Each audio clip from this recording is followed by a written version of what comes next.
What? Nothing. Just nothing.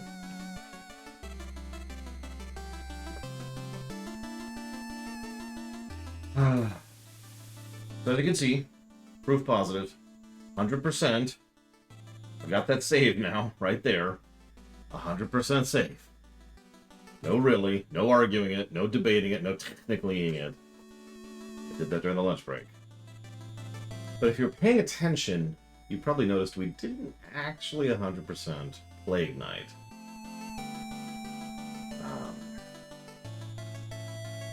So I'm gonna wait just a second here. I'll let a few people stream in so I can explain where the thing is we missed in Play Ignite.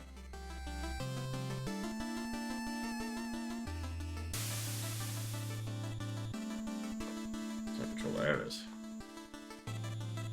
So, you'll notice we are missing, well, we're technically missing an outfit, but what we're really missing is 3 Cypher coins. So where do you think the 3 Cypher coins were missing? Remember this stage? This hellish stage? Well, the 3 Cypher coins we're missing are right there. So now we gotta do this whole stage all over again.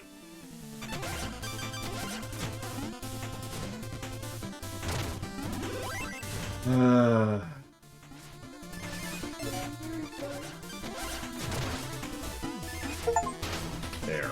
There's the achievement and everything. Now if we can just quit. Actually, let's try it. Let's see what happens if we quit out. Nope. Alright. Yep, we gotta do the stage. Thank you, little Billy. Always appreciate it. I'll put that towards FF16 and up to 2 other things of your choice if you want to spread that out any. And by spread it out, I mean give it to other things. There's no spreading happening, but terminology is strange. Hope you enjoyed it, Caspian. Lunch? What did I eat for lunch? I had leftover pasta that my niece had cooked. It was quite good.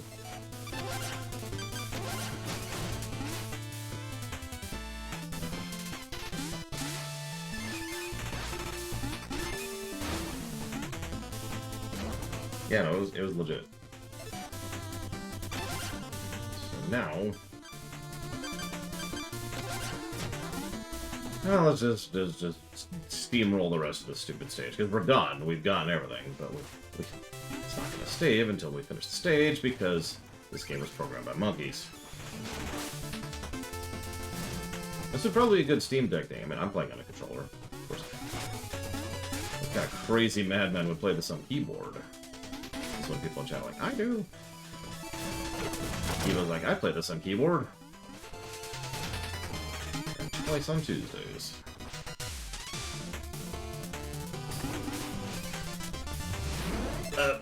We have the wrong thing equipped. God, Frelling, damn it.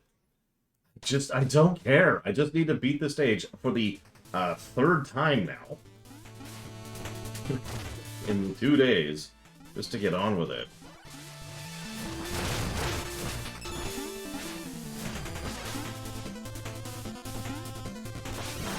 Oh, I'm glad you liked it, Caspian.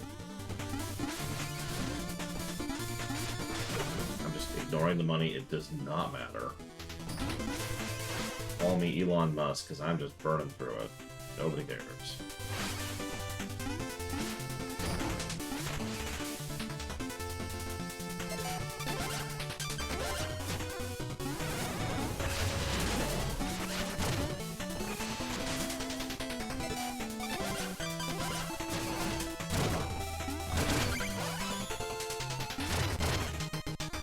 Okay. That's done. That's a section I never have to do again. Hi, Andrew. I don't even know what that is, Jay Palmer. It was my ignorance. Games that didn't have iframes and needed it. Yes, but of course I can't think of any right now. Honestly, games that don't have iframes tend to suck. No, really.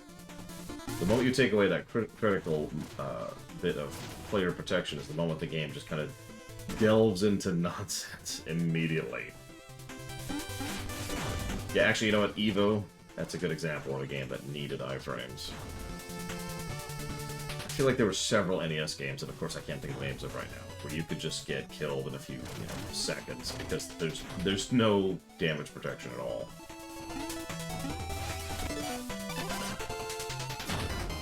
Yeah, you need iframes, Evo. Could you fix that, please? I appreciate it.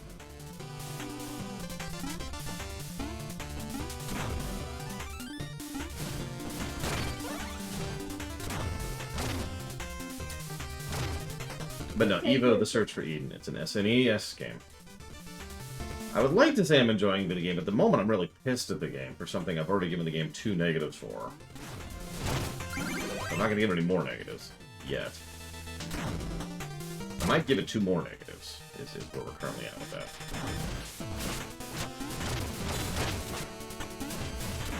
Could you just piss off, please? I'm just tired of doing these stages over and over. It's really what it falls down to.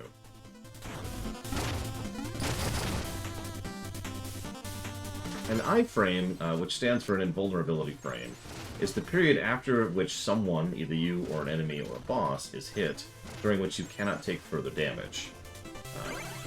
There's actually a lot of design that goes into proper iframe design. For example, in some cases you want to have iframes but only have them be very brief, basically to prevent stun locking. In some cases you want them to be nice and long to prevent the player from being able to stun lock the enemy. And stuff like that. If you've ever played a Mega Man game, you've experienced iframes, because in Mega Man games, almost every boss has an iframe thing of usually about a second, give or take. Unless you hit them with their weakness, in which case they usually have even more iframes. Which, again, is part of the design that was done deliberately. It's so that you can't spam their weakness and absolutely destroy them. Games like MMOs do not have iframes, because they don't really have that concept. It doesn't exist. Kind of. So, there's an asterisk there, and that asterisk is called dodging. So dodging is another variant of iframes. It serves the same general function.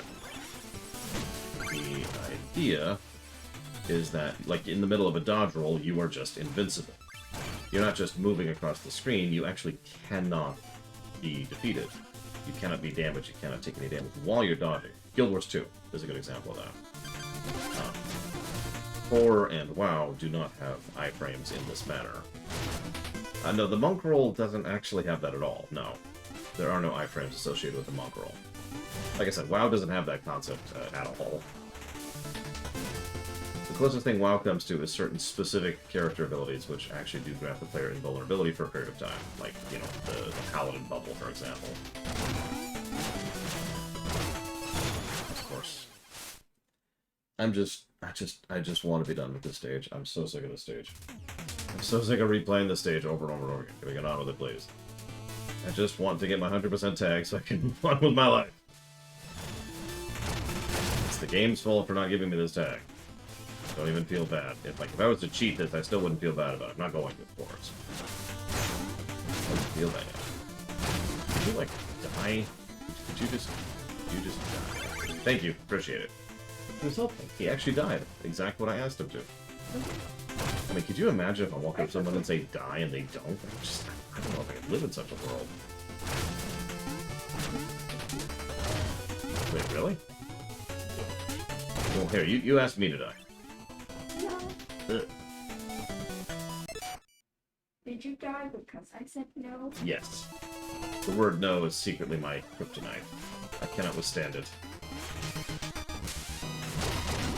There's a lot that goes into iframes. That's what I'm trying to get down here. Yeah. But in almost every platformer that's ever been made, there's iframes. It's a really, really common thing. It's almost a necessary thing because of the nature of the format.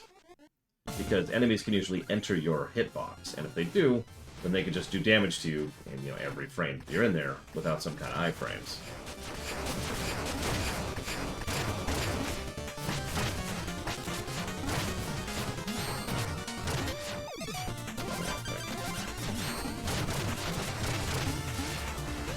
Just switched.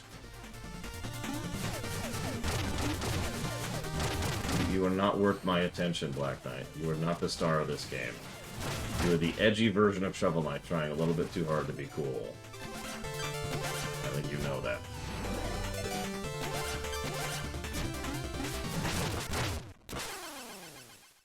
Yeah, fighting games usually have some variant of iframes. Beat-em-ups are another category that tends to have iframes.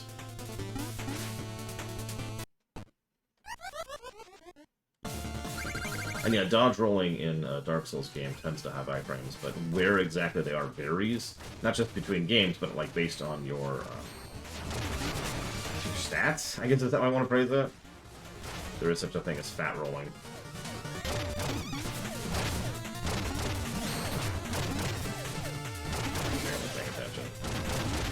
Probably should, just to get it over with, but it's like, I don't care. I don't care. You do not matter. You never did. You never will. You're like, I am the secret hidden star of this game. No.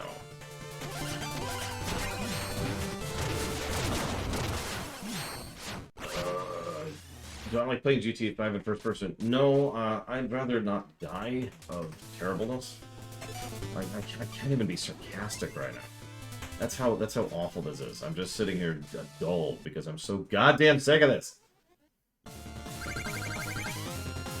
Come here.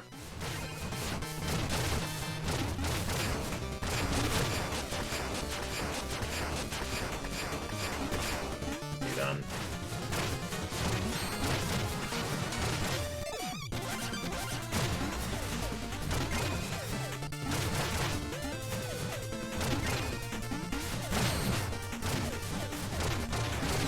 You know what's funny? As much as I'm talking up how much this guy sucks, and he does, for the record, by sheer virtue of coincidence, this is going to be the final boss of Plague Knight. Done wasting my time.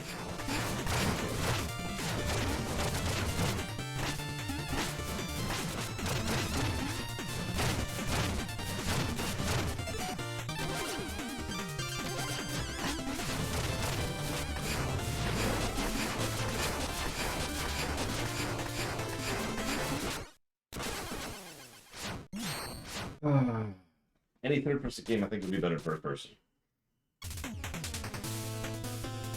Yes, but I can't think of any examples, so don't ask me any, because I literally can't think of any right now. There's dozens. Honestly, most, I would say, to be completely frank.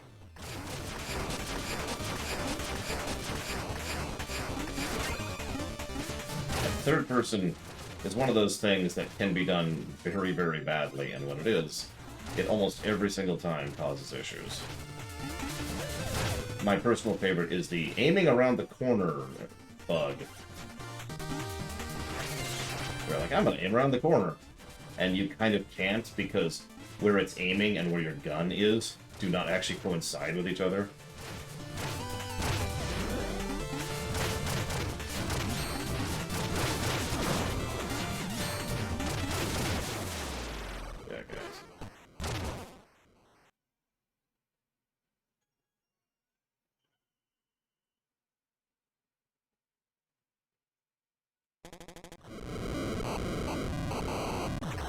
Neither, Political. Elder Scrolls games are RTSs that can be played from first person or third person. Yeah, I can't even be clever right now. Okay, that's 100%. Let's go turn in the final thing, because there's actually one last turn in when we 100%.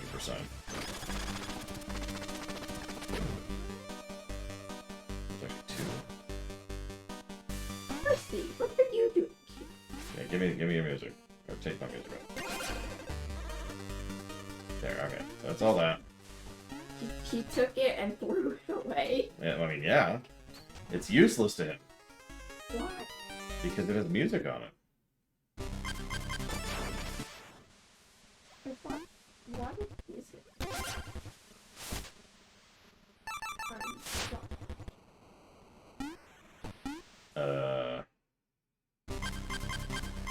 Where is it? Okay, hang on, let's Google this. To Google, I'm done playing around with this nonsense. Go Google it.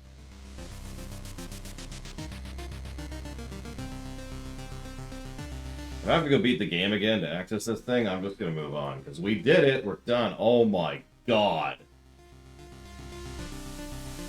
Oh. Oh, God, that's so terrible. Has anybody Googled anything lately? Oh, that's disgusting. What? It's like there's this we're done. We're done. We're gonna move on. First?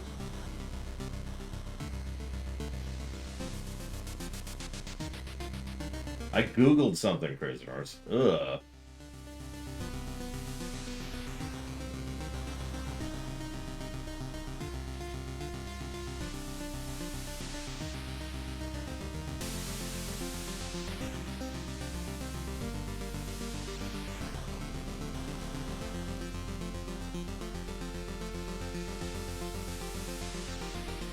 So I Googled something, and its initial response is, I don't know what to call it. There's just these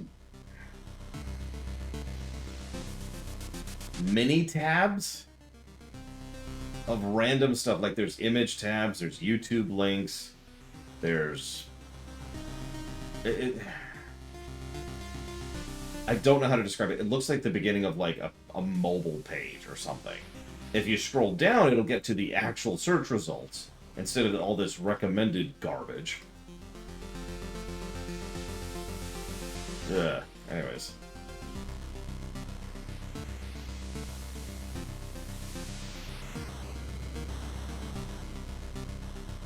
Yeah, it kinda, yeah, random. It's just, It's a weird and terrible choice decision-making thing.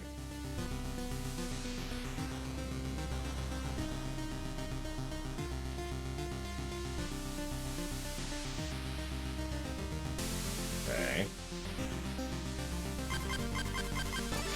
Plague Knight Pandemonium Cloak. Take longer. The very thing I'm looking for. So that's all the Cypher Coin.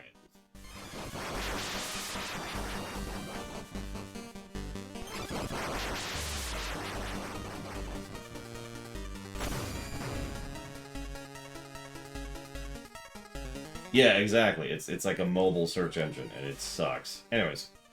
Mysterious Chalice. Okay. Well, it's finished, but it seems useless. Pity since you collected all those coins. Anyway, here you go. I mean, exactly, Madame, whatever. It's like, Billy? That's... okay. Okay, so now... let's get this.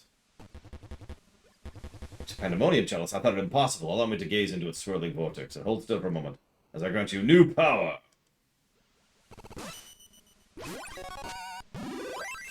The Pandemonium Cloak. Oh yeah, we're styling now. Ooh. So... it changes color every time you dance. oh, sorry. You're stealing all the apples from my pool. Yeah? Why does he have apples in his pool? I don't know. Oh, it's pink. Yeah, it's just changing around. Hey, Ross, I'm sorry. I'm only irritated. I don't think I'm doing that badly.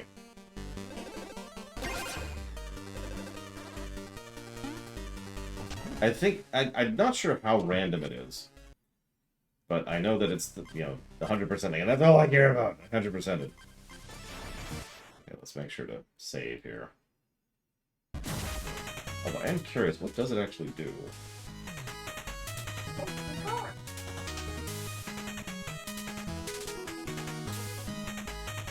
See if I can find a list here. Here we go. Pandemonium Cloak. Doesn't say. Why would it say? That's crazy.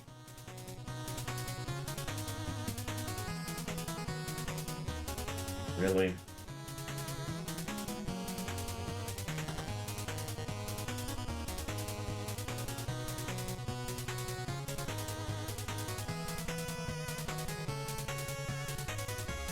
What are you doing, kiddo?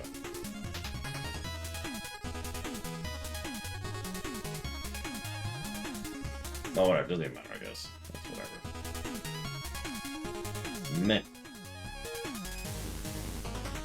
Yeah, I think you're right. I think it's just... you'll also notice it only costs 1 mana. Like, regardless.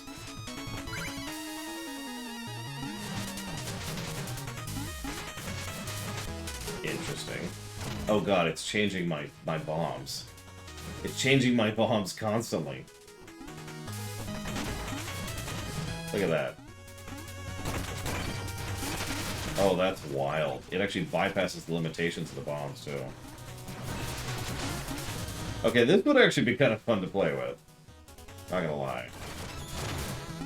Just like as a challenge mode. Alright, you've got the Pandemonium Cloak. Live with whatever it gives you.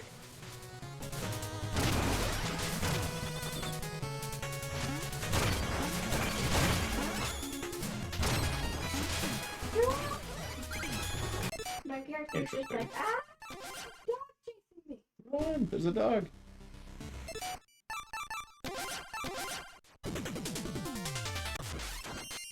Yeah, no kidding, prisoners. Either way. No really 100%. No really 100%. And New Game Plus, which is awesome. As it always is. I will give it a bonus New Game Plus for that. Puppy. I said puppy. Oh. Why would you have a puppy?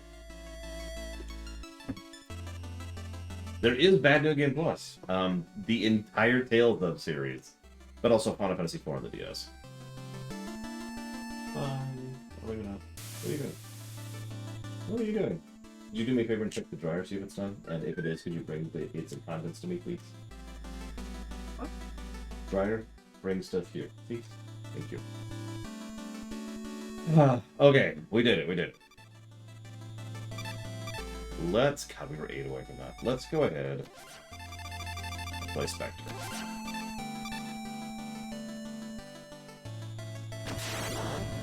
Spectre of Torment.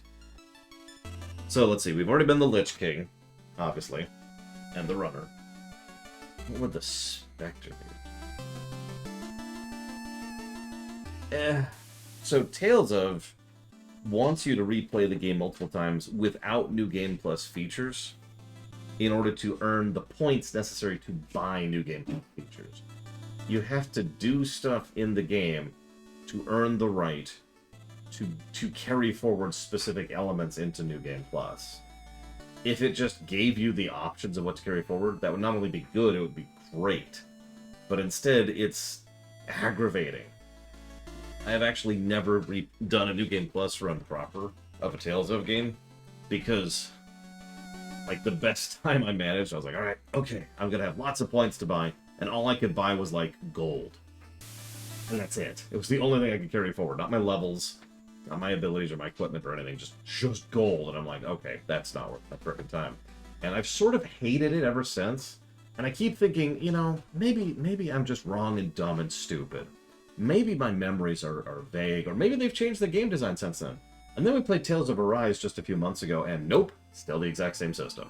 Anyways, let's go with...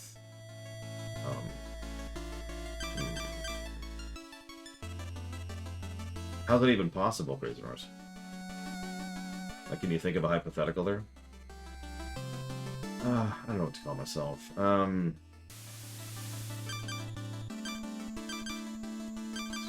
it, we're just gonna call ourselves Runner. We're just gonna call ourselves Runner. It's gonna be boring about it.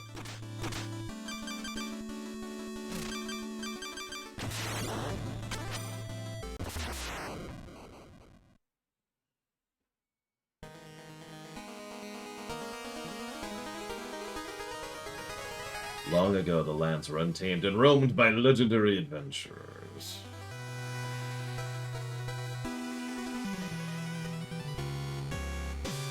But although the land is peaceful, for some, freedom is a far gone memory.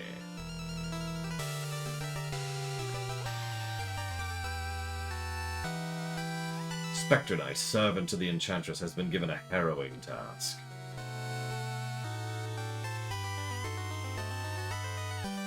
He must recruit a group of knights and form an invincible order.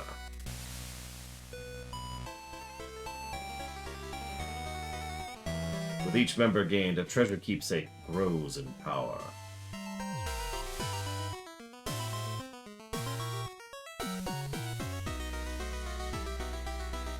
An artifact that can restore his humanity, but only when his task is complete.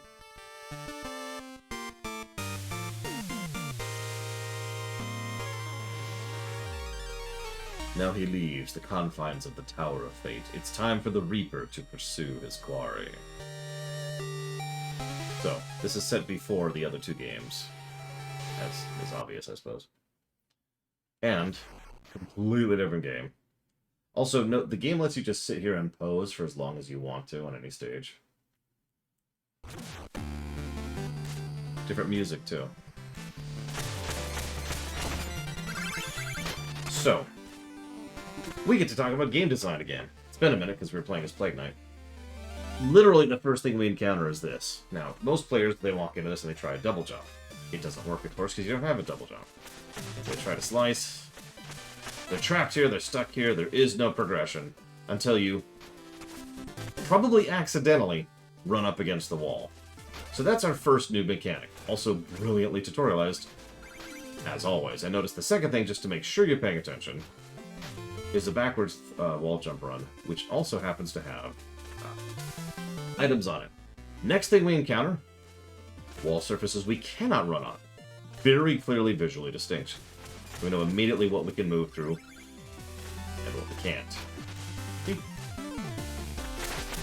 So now the game starts training us. You're paying attention, right? Of course we are. We got this.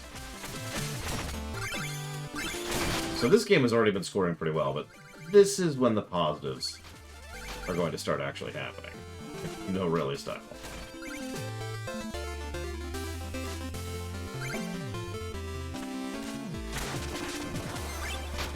First Red Skull. That's going to be our collectible for the thing. Did you notice that platforms break under us? Like that?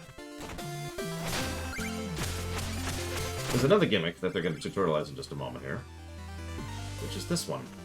Notice how the level design, while similar to the original stage, it's a completely new stage because it has to be. Because your traversal tech, your movement tech, your gameplay is completely different. How do we get up there? Well, we can't wall run. And we are apparently a game reviewer, so we're just stuck here. That's it. Game over.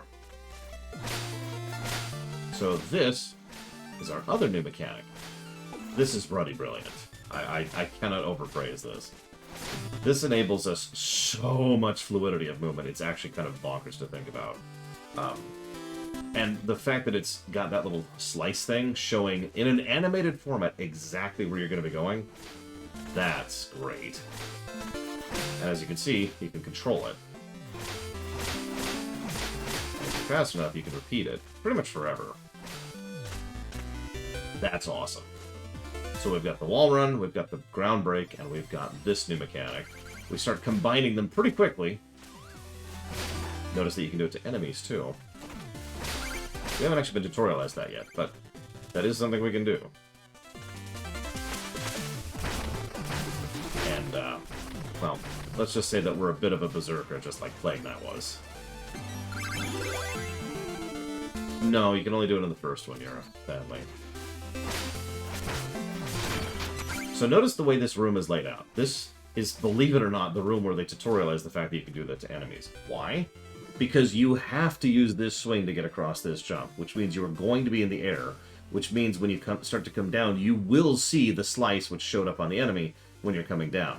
And since we know what that slice indicator actually means now we know with total certainty, even if we somehow missed it earlier, we can now do that to enemies as well.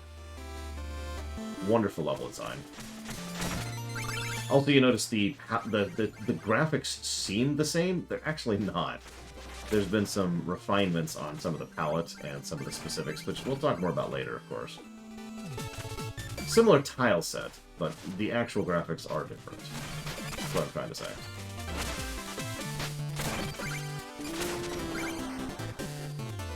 So despite the fact that you don't have things, little things like a double jump or the ability to bomb your way across the universe, you're actually more mobile as Spectre Knight than you are as Plague Knight. Now, I know what you're thinking.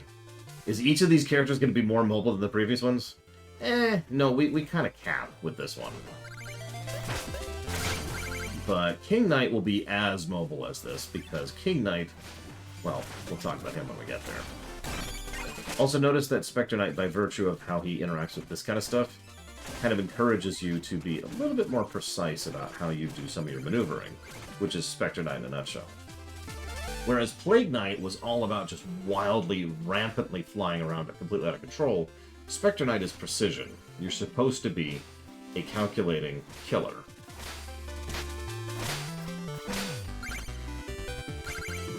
And the gameplay feeds into that, I keep using this phrase, the class fantasy very nicely. Whoops. That's my fault.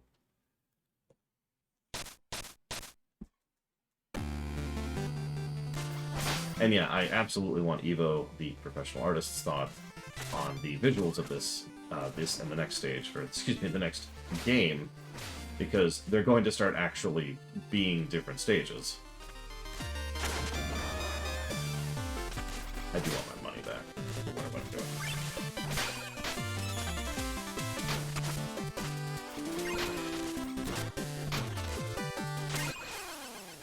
God damn it. Alright, we're gonna give up on that money. It's in a really, really bad place and we don't have any recovery mechanics yet, so rather than farm deaths, we're going to give up on our money. I'm not going to talk about our health or our mana yet, because they're a little bit different this time around, as is the norm.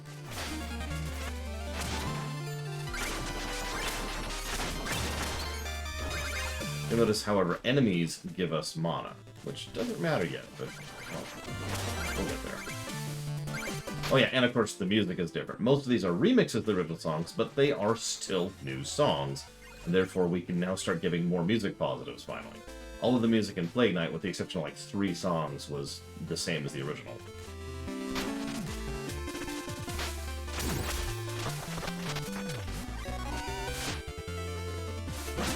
And we have just came to max health.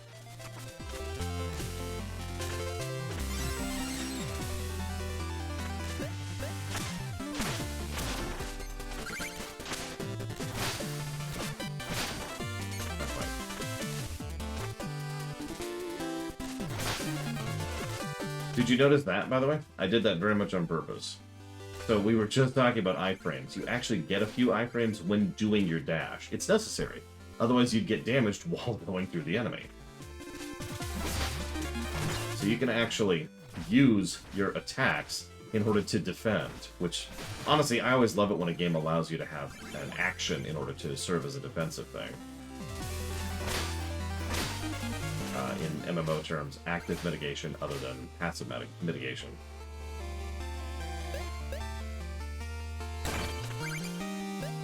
Bingo, Andrew. Yeah, arguably Spectre Knight is more deadly, but only by virtue of being skilled.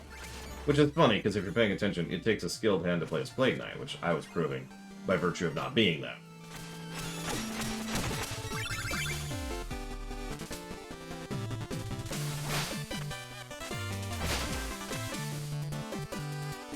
Okay.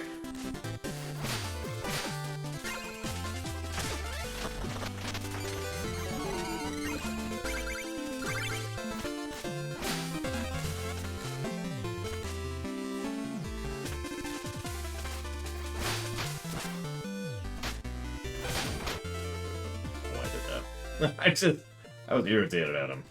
He deserved to die. So you think it's gonna be our first boss? It couldn't possibly be Dark Knight again, right? We're just sick to death of that guy. Well, it's Dark Knight again. Or Black Knight, whatever his stupid name is. Edge Knight. Halt! These foul lands are no place for commoners. Turn back, whoever you are. Fool. I've come here for you. You will kneel before me, bow before the Enchantress, and join her order. Your cutting words are no match for my cutting blows. I'll teach you a lesson in humility. Completely new boss arena. Come, Terrapin, my shelled steed, because it's a completely new boss. All of them are. From now on, every new boss is actually going to be an actual new boss.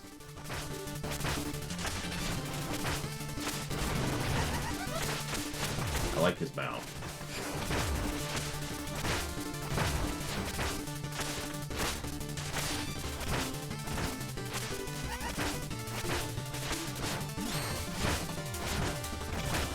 Fortunately for him, I know what I'm doing.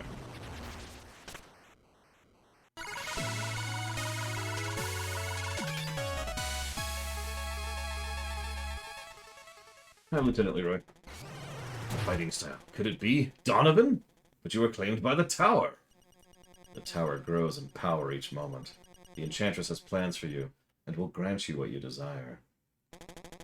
I won't be led astray. You standing before me means there's hope for the one I seek. I'm glad you're safe, Donovan, but keep your distance. The Donovan I knew would surely know better than to pursue me further. Oh, Plague. Oh, sorry, Blade. I'm sorry. Spectres. We are definitely playing as the bad guy this time around. Plague was not really the bad guy. Spectre is 100% the bad guy. I'm joking. It's not that simple. We're still not playing someone who is evil. However, we are playing someone who is actively working for the villain of the game, aka the Curse. The Enchantress. I'm gonna take a nap. Wake me when we're done here.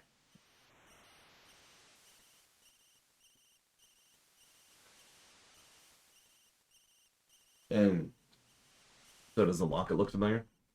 I told you it would come up again. It was in the ending of Plague Knight, as one of the first bits of foreshadowing they did. And it's actually the Phase Locket, the relic that Shovel Knight used. Yeah, we'll talk about Spectre as we go. Let's not spoil too much. Let's immediately start giving some positives, because we're already there. So first and foremost, intro.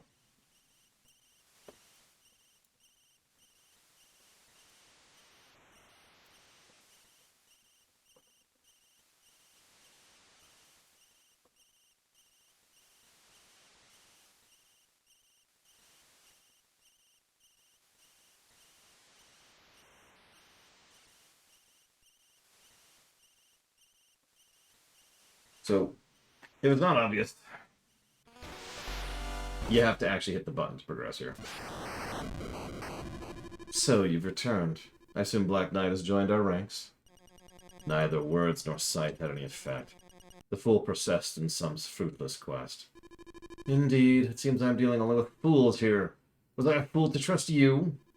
Tarry here no longer, and for your sake, pray the others are less obstinate. Bring the knights immediately.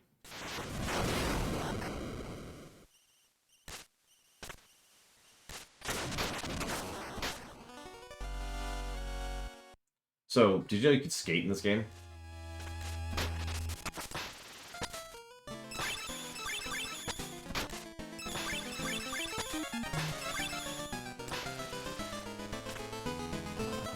Oh, I'm the Edge Farmer. I am. You think I'm edgy, do you? Oh, I'll be the judge of that, I will.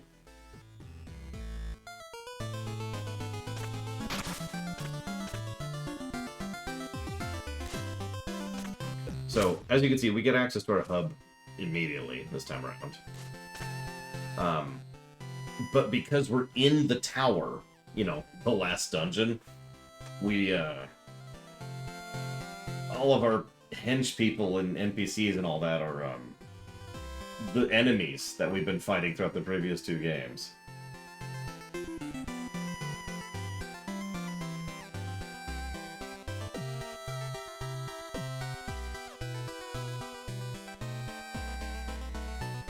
Need to write something down while I'm thinking about it.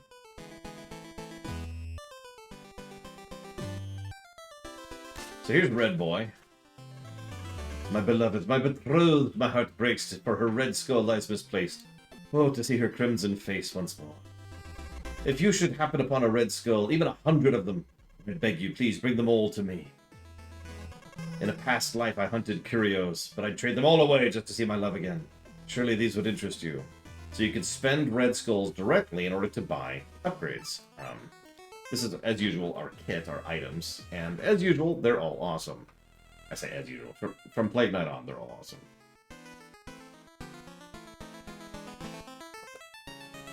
Give me one moment.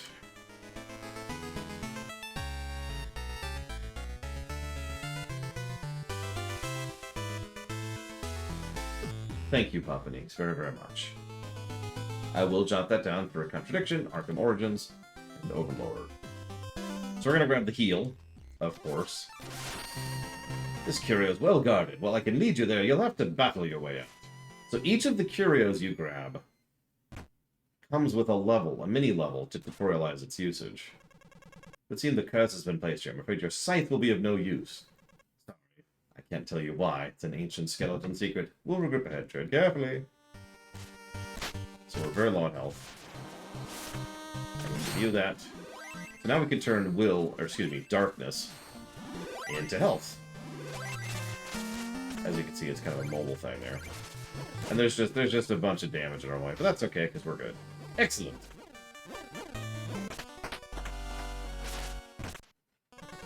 That Kira's no mere bauble. Use it well. Now watch his animation here. Is this her? Nope. Blang. Let's go ahead and grab... So each one of these kind of has a baked-in tutorial of its usage. It does this.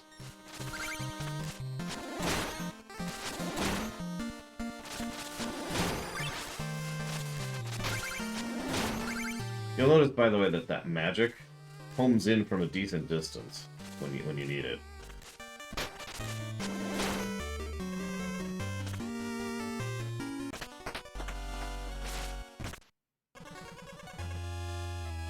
Okay. We will, of course, be going for all the red skulls, because of course we will. These creatures are gathering on a vessel marked with a cloak. Perhaps I'll make an offering. Here, have some gold.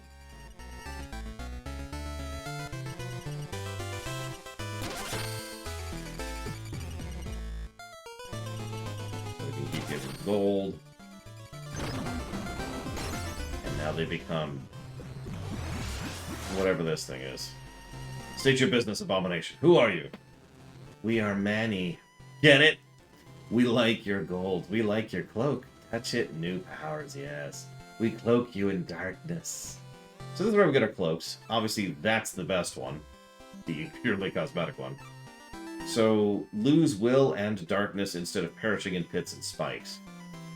This is actually really useful. What this means, practically speaking, is that instant death just hurts you rather than kills you.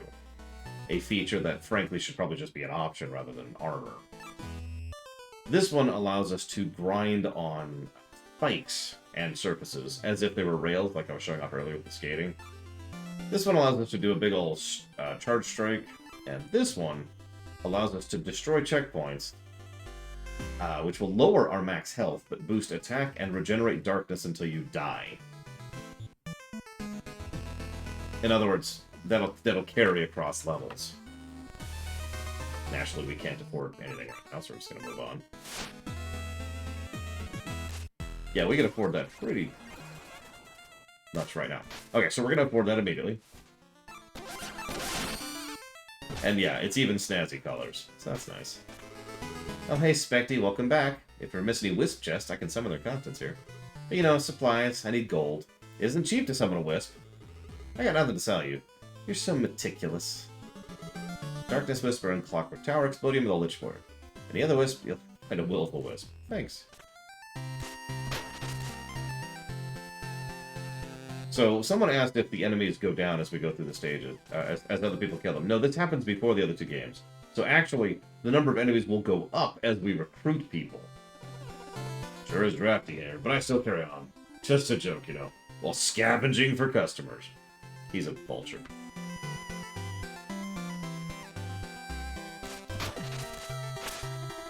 Oh, it's you. I saw you slicing and dicing through the plains earlier. Round of juice on me. Thanks.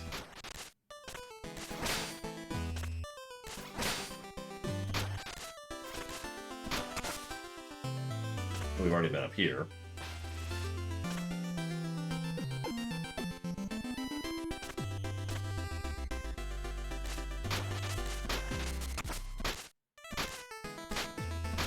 Oh. Fine. Even I can't climb up some walls. I suppose it's because they look different. Yeah. You can't climb up a wall you can't climb. That's just crazy talk. We don't have a lot to do here yet, but... So... This requires a lot of gold to unlock this one. We'll get there, though. Can't believe it. I get to serve the Enchantress. I'm getting fired up just thinking about it. Maybe I should come up with a new move. Something to stand out from all those boring gold armors in Proudmoore. Right. And there's a cat, which we naturally attack. Die, cat. Die. Die. You get to live for now, cat.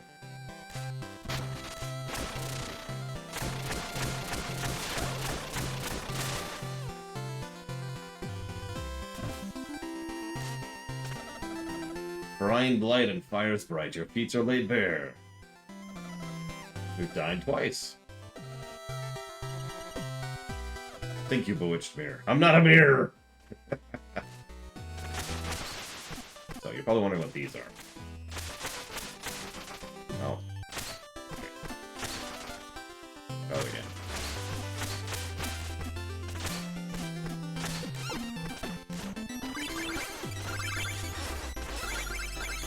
Okay, you get to live, cat, but only because there's a bunch of gems in your fur.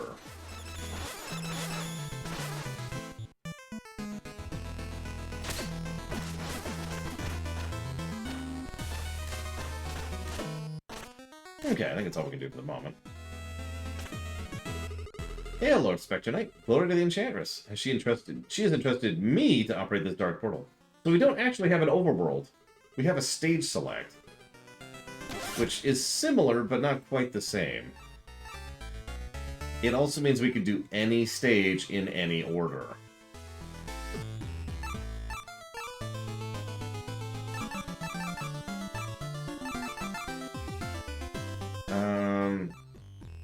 So let's, yeah,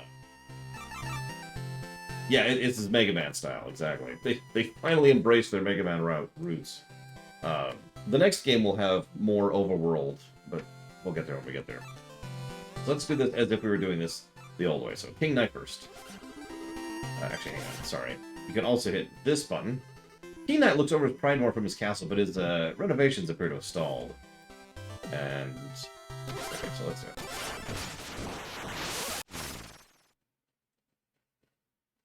So you notice it's not gold-plated yet. I love this take on the song. A lot of these remixes are, I think it's... I can't remember what it's called, low-key instead of high-key? I can't think of the term.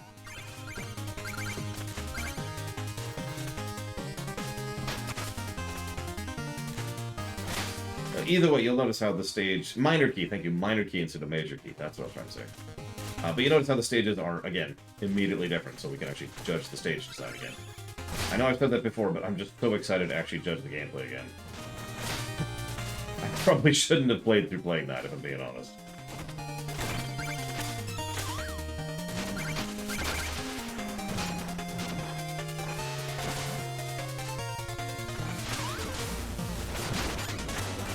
What I just did was extremely risky. Don't ever do that.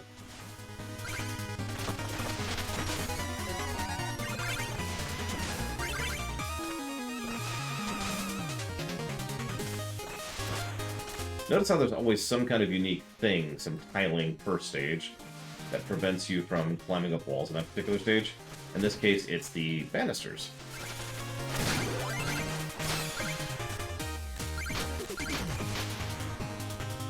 Or whatever those are called. The thingies! They can't actually do anything with them. Woo!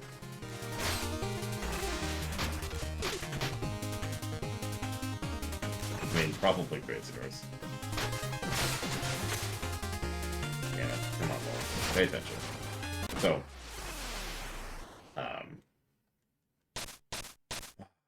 God damn it. That's... tapestries? What is a banister, then?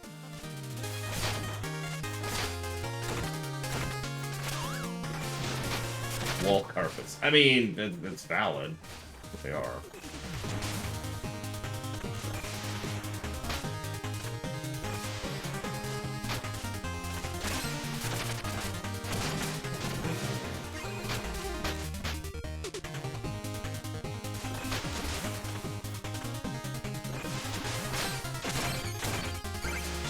So there's a rhythm to playing Spectre Knight, and if you get off tempo, which is what happened to me earlier, well, you tend to die. So if you get off rhythm, my advice is to not do what I did earlier, but instead be like, you know what, I should not keep playing, and should instead get back on rhythm. Expert advice from a terrible person. Well, terrible player, anyways. Hope I don't qualify as a terrible person. Also, because each stage has 10 skulls exactly, none of this, you know, variable amount of bonus stuff thing that the previous games had, you can pretty much tell immediately whether or not you missed something, instead of having to go all the way back to the friggin' map screen. In this case, we have half the skulls we need for this stage.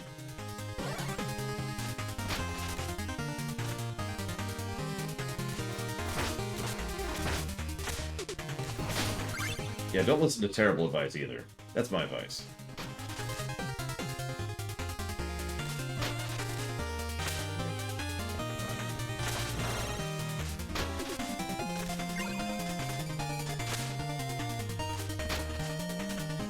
I should also mention that I would argue, personally at least, that Spectre Knight is the hardest of the four. Well, no, that's not true. Is the second hardest of the four. Let me put this bluntly. I think each one of these is harder than the previous one. I say that knowing that I'm going to be looked at weird because I'm going to play better progressively in each of them, probably. Because that's what happened last time. And I've said that I'm going to suck at everything, but that's okay. If you say you're going to suck, it like stings less, you know? It's like, it's okay. I've admitted to suckitude. It doesn't count.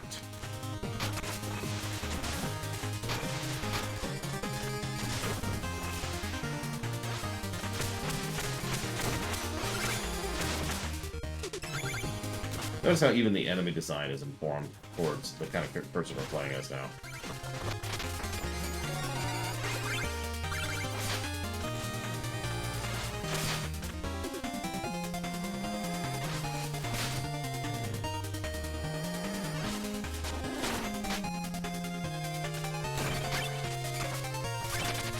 So I'm gonna deliberately die here? Because I missed a red skull, and I don't particularly want to miss a red skull.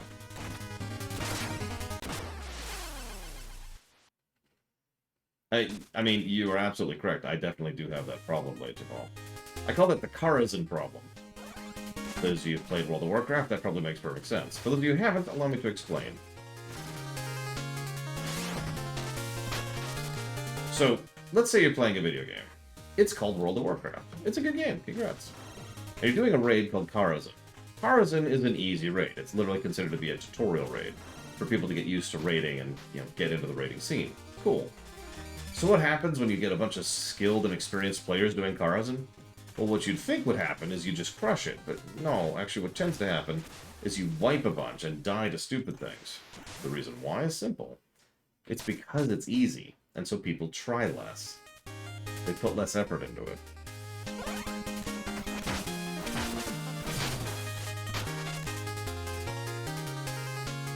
This is a real phenomenon in real life, actually, not just video games.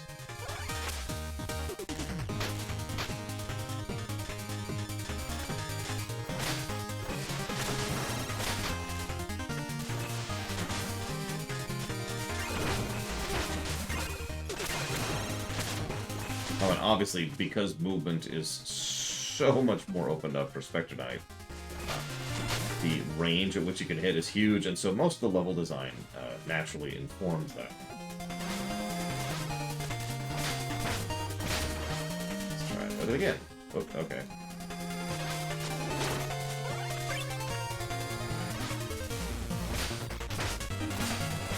There. Got the skull. Moving on.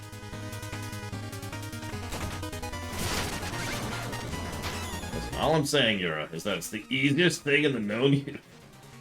No, I'm not trying to be elitist. I'm being serious. Karazhan was designed to be a tutorial raid. If you pay attention to the boss design and the trash design in there, it's all about, this is what a raid is. It's what Molten Core should have been, wasn't. And yeah, you're absolutely right, Crazy Norse.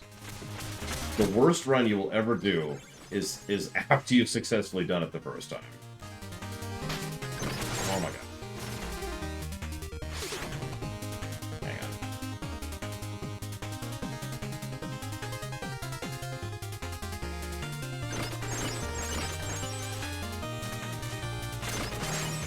Okay.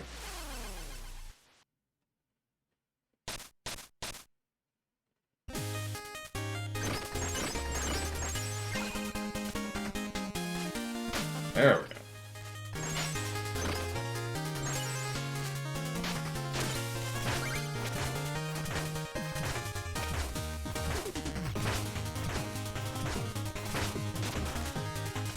Look, I just wanted to kill him by flinging him into the pit, okay? What do you want from me?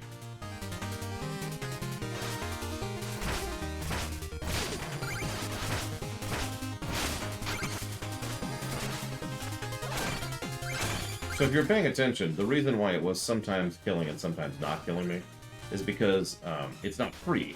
Death costs 4 health. Well, technically 5 health, right? You know, you get my point. 4 full energy bars.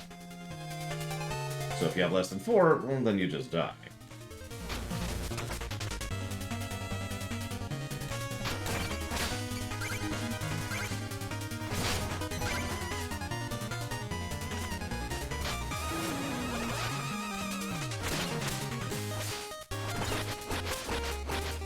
Oh yeah, I should probably mention that enemies and bosses aren't fully recycled. I mean, some are, obviously.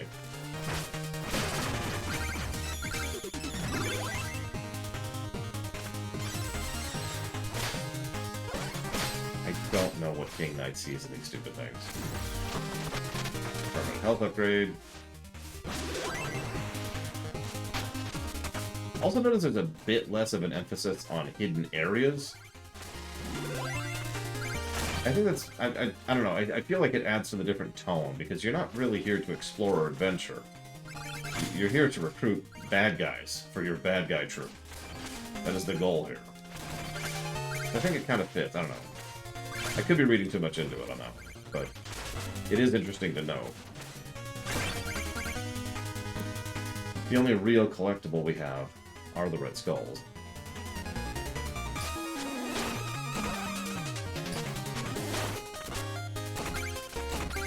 Bye.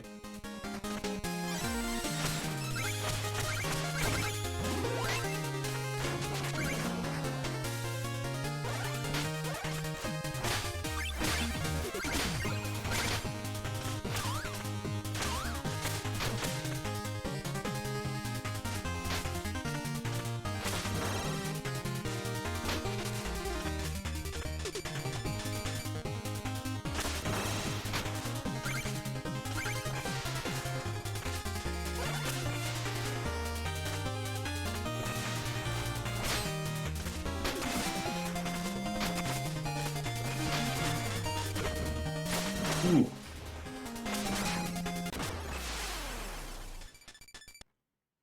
Still, we got the skull.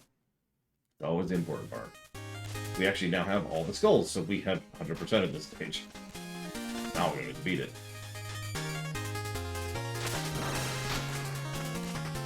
Something I hear often as a complaint of Kaufman is that his music is a little bit too busy. I actually heard that just a few days ago. So I think I feel you on that, Crazy Horse. I don't agree, but I do feel you on it.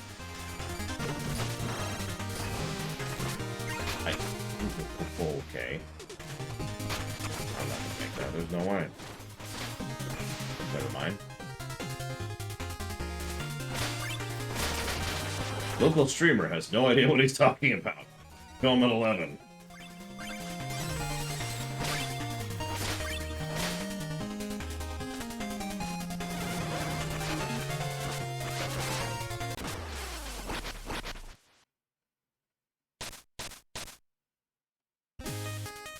Oh, it totally is, Crazy Norse. The easiest one to recover cash on by far so far is probably Plague. Because of the mobility, right? You could just get down there where your money was and rescue it. A Spectre, once you go down a bit, you're gone.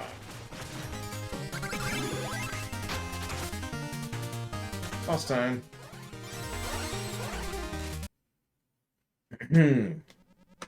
Oh, look, it's the loyal lapdog, here to do your master's bidding. Chasing a tear around the valley must be tiring. In fact, you look like death. As our leader suspected, you dawdle and play at nobility. I've been tasked with setting you back on schedule. What should I do? Grab a shovel and start digging? Or just thinking about it makes my flawless face flush. Working is for commoners, but I'm not afraid to get my hands dirty. Watch. Okay, so this is the easiest boss of the game, of course. So, and all he does is walk back and forth and do his big, weird... Oh, okay, that's different. Now he has his rat minions, and he's throwing cards at us, which will make more sense in a game, I swear. Oh, jeez. Yeah. Oh, stop! Oh my god, he's just got me in the corner there. And we're dead. Yeah, no, he's kind of mean, actually. I know, right? Could you imagine if they were actually all these awesome boss fights when they were fighting, you know, us?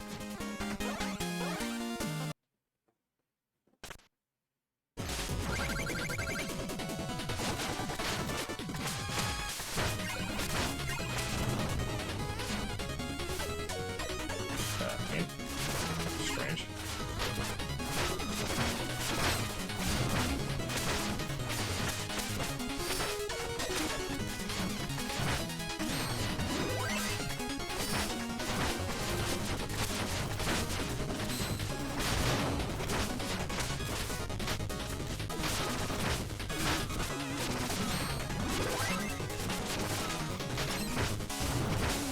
You'll notice you do get mana from bosses too, so for prolonged fights you can keep it going. Fun fight. Ignore the fact that we're in the pit right now. Just don't pay attention to that. It costs darkness. Dracogy. So, I know it's probably not obvious, but now his castle is visible in the distance. As we go and do the stages, this screen will change to add more and more characters. I'll be right back.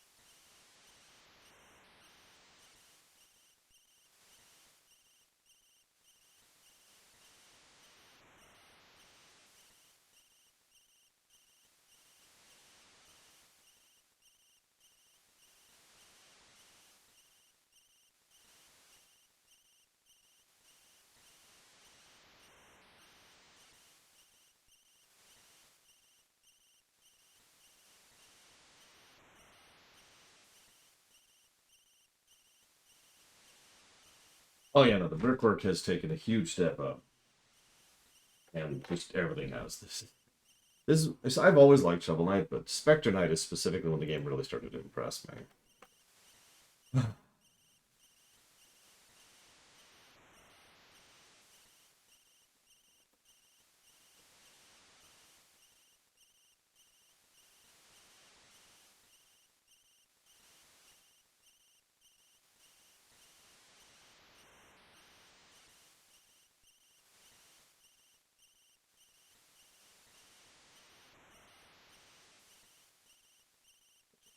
Shotgunning positives here. Alright.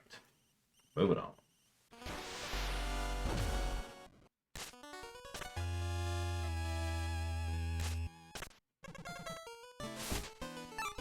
Now we can get the Shadow Mirror. Because you played Ninja Gaiden, right? Right? You haven't played Ninja Gaiden? This room isn't cursed. You might be wondering why that is. I'm sorry, but that's another ancient skeleton secret.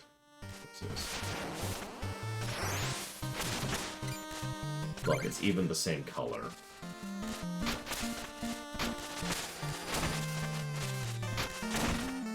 So if you're paying attention, you just keep the mirror. It's just there. It's when it attacks that it uses mana. That's actually really smart design.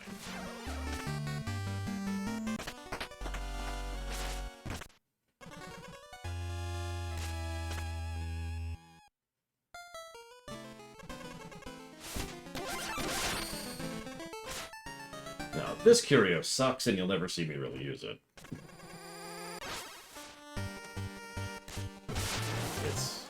It's a boomerang. It's a ranged attack, so I guess I shouldn't say it sucks.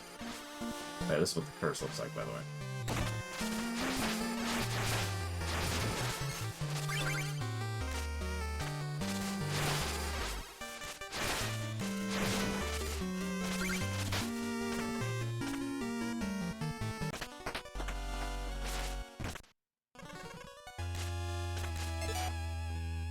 Go back to that thing. Oh yeah, and if you're wondering, her purpose is if you don't find something in a level, you could pay her to get it. So now, we can talk to this guy, he's new. Oh no, we can't actually, but we can talk to King Knight. Let's go talk to King Knight. Ah, look, the sniveling servant here to wait on me. Hey you, servant, more chickens at once. Glamorous. King Knight is really fond of chicken. He's actually a heavy, in terms of... We talk about the different roles different people take in teams. It may sound weird considering he's the tutorial boss, but yeah, no. King Knight is the heavy. He's got a lot of health, a lot of armor, and he hits like a truck.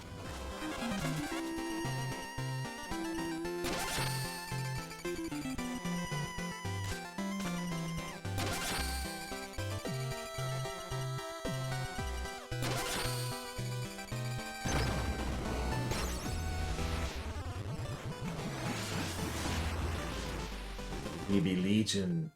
So, now we can power up curios, which gives us an upgrade to them. The upgraded healing item heals for more. The upgraded Shadow Mirror extends the range and allows it to pick up items, which is more useful than you think.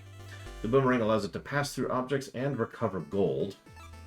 And the Talon makes it resist interruptions and increases its attack range. We're gonna... Nothing, of course, because we can't afford any of that, but, you know. Zaktaf just killed the bot. How could you do it, Zaktaf? For shame. But yes is the answer to your question.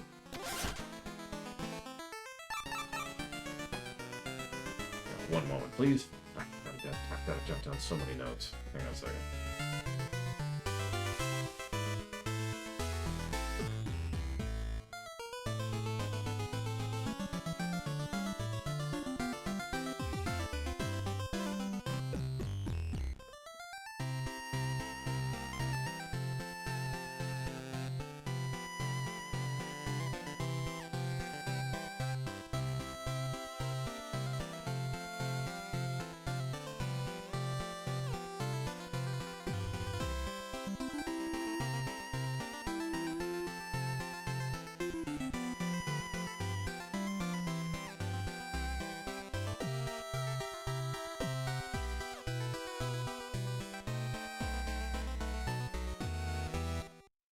Okay.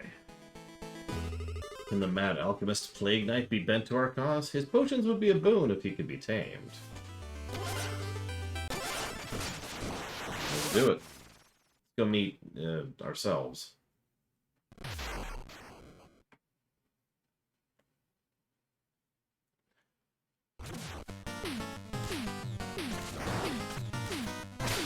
Interestingly, this one is more upbeat than the previous one. Than the original song, I mean.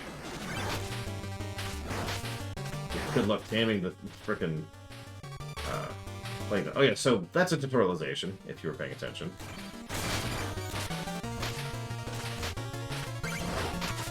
So you know how sand blocks are easier to break as the other people? Well, here, they're just water. They don't exist for us. So we have to treat sand blocks as if they're not there at all.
If it's not obvious, like, I know I've said this so many times, but I've heard some people go through Pridemore Keep and be like, this is barely different. And then they see this stage and it's like, oh, never mind. Yeah, I don't know what Plague Knight did to completely change this place between, you know, this game and the next game, but holy crap. This is some renovations right here.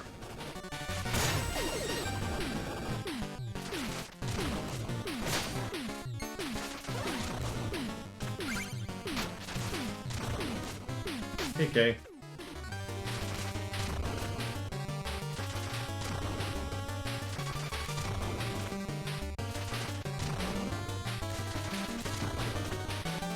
And once again, the platform you can't walk on is pretty obvious. Even if you don't know what a green pipe is, as soon as you try to run up against it, it's like, oh, okay.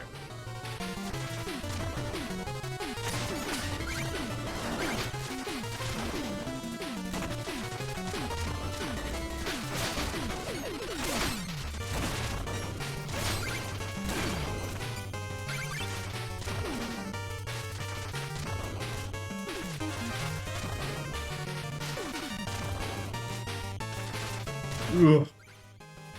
So close.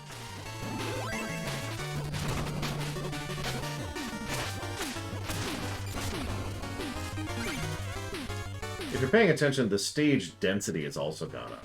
Literally just the amount of stuff to do per screen has gone up, in addition to I guess, the size of the stages? How would I describe that? A little bit higher. There we go. And when I say density, I don't just mean, you know, in terms of how much stuff is there too, but how much stuff there is to do. More enemies, more items, more platforming. Instead of jumping up to a platform, you have to bounce back and forth on a platform, that kind of a thing. This is the kind of thing that would usually be seen as padding in most games. Instead of doing one thing, you have to do three. But here it actually adds to it, and makes it more engaging in general. Come on.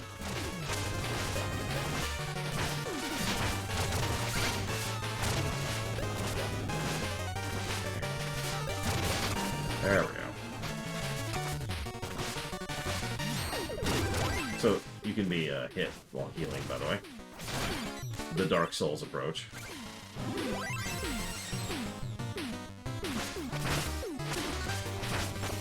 This guy's still causing issues. Like you do.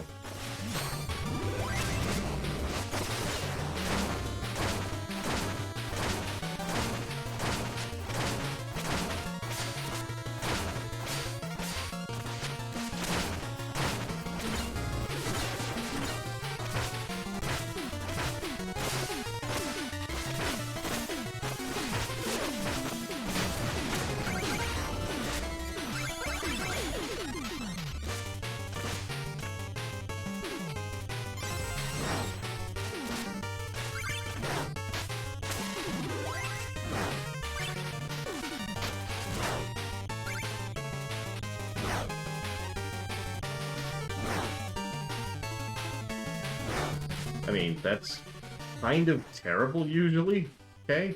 Like, I can think of several games that pulled the same trick you're talking about there. Ironically, I can't think of that section in TMNT.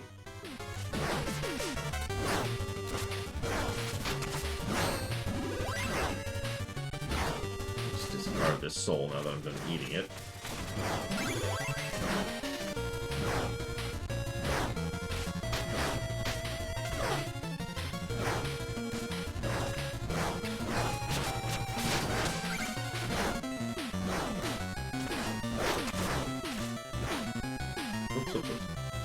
I mean, Donatello is the best turtle.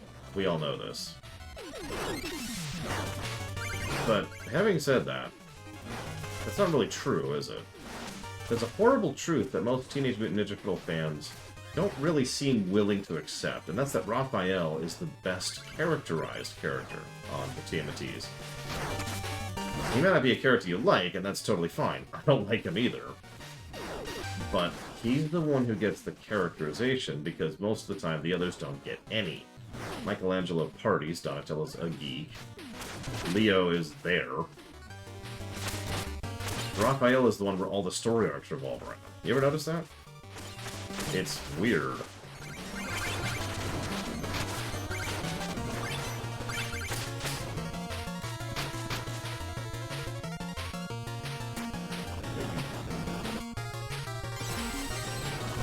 Donatello's still my favorite, by the way, but if I'm being honest, that's almost entirely from a gameplay perspective.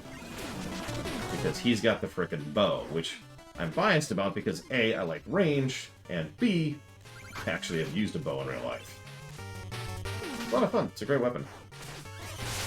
Oh no! Give me all your food, your stuff, cat. Give me all your gems.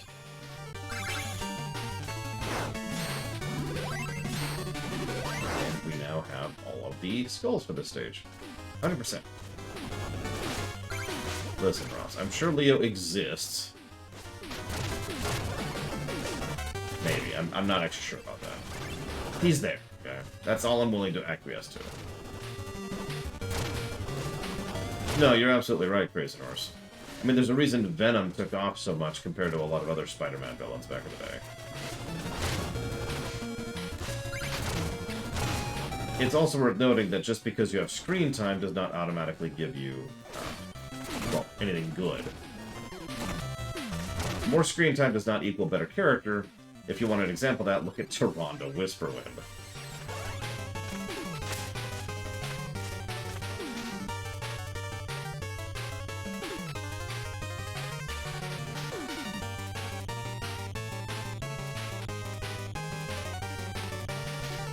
I mean, you said it, not me, Malphur. Okay, so we've already seen this boss fight 3 times. Let's see what it's like now. Great stage, by the way. That's a 2+ stage. What? Wow.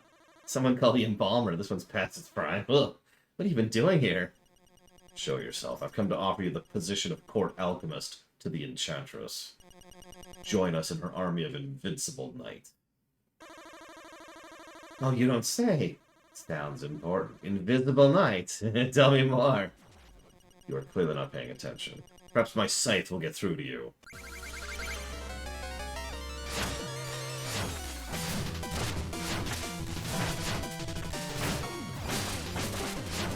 So now, why couldn't I do that doubling trick? Come on. Like, I can make the beakers, at least. Or those aren't beakers, but whatever they are. Those things. Of course, Eva. And you're not here to tell me how much you love the visuals. I'm very sad. I expect an essay, ma'am.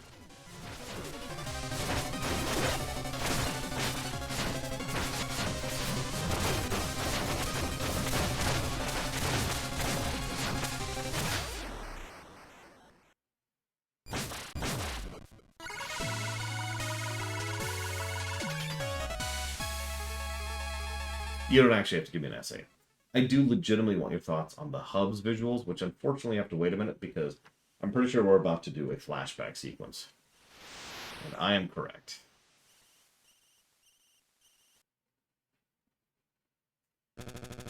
Almost there. I can feel it. Indeed, and a long journey it's been.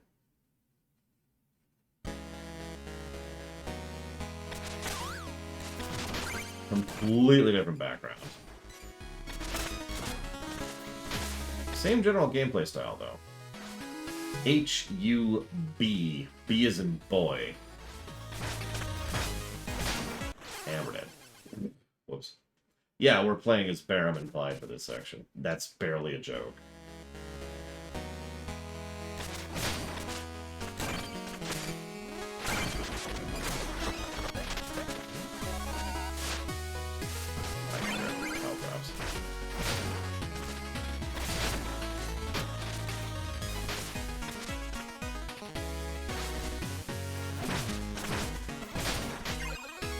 Damn it. Anyways, so, Dr. Winter asks a valid question, and thankfully gives me a specific example. I've always said that a review game as is, while acknowledging stuff that used to be. Launch, bad microtransactions, that kind of stuff.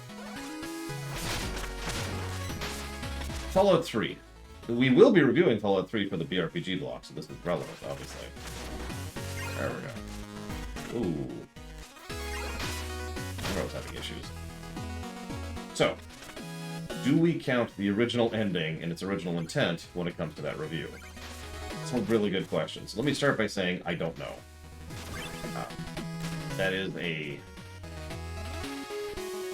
one of the eternal questions of the review system is, how much do we care about how much a game has fixed of its own features?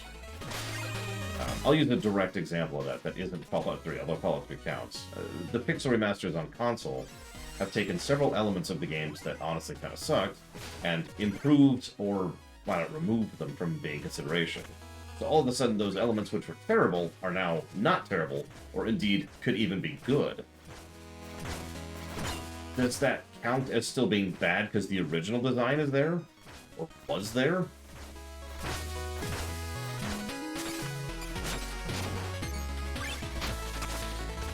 Like, this is the kind of thing we have to decide. So, when it comes to Fallout 3 in particular, do we count the fact that Fallout 3's ending was terrible?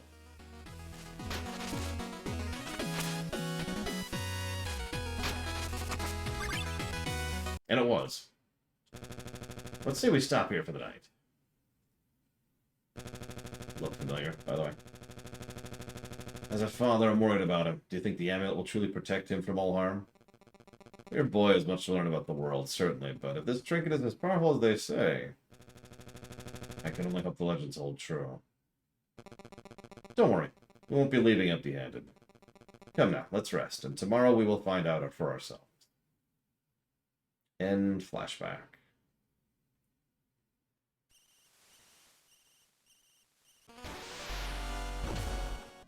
And now you can see the ooze coming in from the explodatorium in the background there. I think in this exact case, Dr. Winter, what I'm probably going to do is to give a negative for what is functionally the outro, because Fallout 3's outro is actually pretty crap on several levels. But because of the fact that it's not the ending, because of the fact that the game can go on, because they did patch it, and because that is the version of the game that we're reviewing, I think we will go ahead and adhere to the version of the game we're reviewing thing. I think that's how we're going to do that. Because we're reviewing Fallout 3, and if you go out to buy Fallout 3 right now, never mind, obvious, you'll get all the DLCs, which will include Broken Steel, which will include the dumb ending, but will then immediately keep going because of Broken Steel. Shrug. I think that's the way I'll go with that one in that particular case. So what do you think, Evo? Essays. Did you notice the parallax scrolling on the skulls, by the way? Behind this guy? Look at him. Look at him. There's actually several layers there.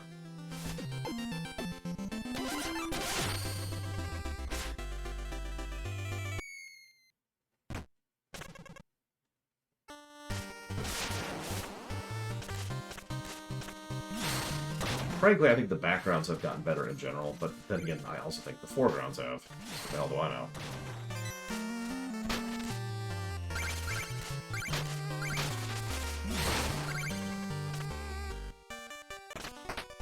Ignore the giant piles of skulls. It's fine. It's fine. Wait, did I miss a thing? I missed a chest? I missed a chest.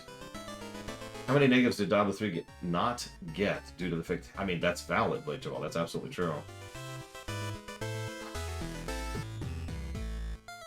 That's an interesting way to phrase that. Because you're right. You know what? I think based on the precedents we've already set, I think we will continue with the game as it is. We'll case by case it, but... I think that's going to be our watchword. I missed a chest in the Explodatorium. I mean, I could just buy it, which is honestly a really nice feature. Speaking of which, let's go talk to Plague Knighter. The Explodatorium is definitely our only headquarters. Yep, you can always find the Plague Knight there. He doesn't ever leave and go anywhere. I really promise. This tower sure is seeing a burst of activity lately. Business is booming. I'm having a blast. Oh my god.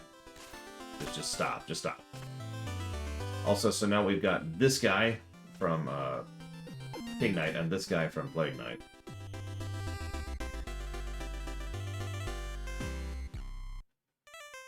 That's true, Von Falkenstein. You're right. We did. Okay, Okay, so let's upgrade the heal, because that's extremely useful. I also want to upgrade...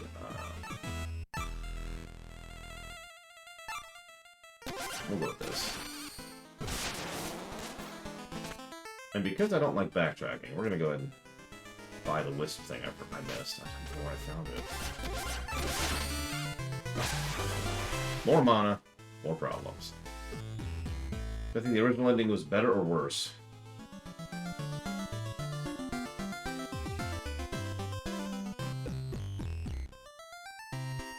That's a good question. Hey Luno, welcome back.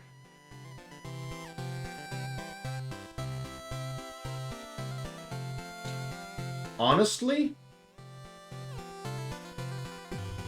I think it's worse, and I want to explain why.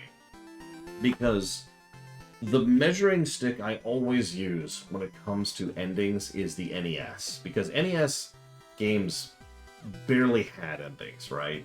Like, there was usually like a screen saying, "You did it!" And that was it. But there were NES games that came out in the 80s that had good endings.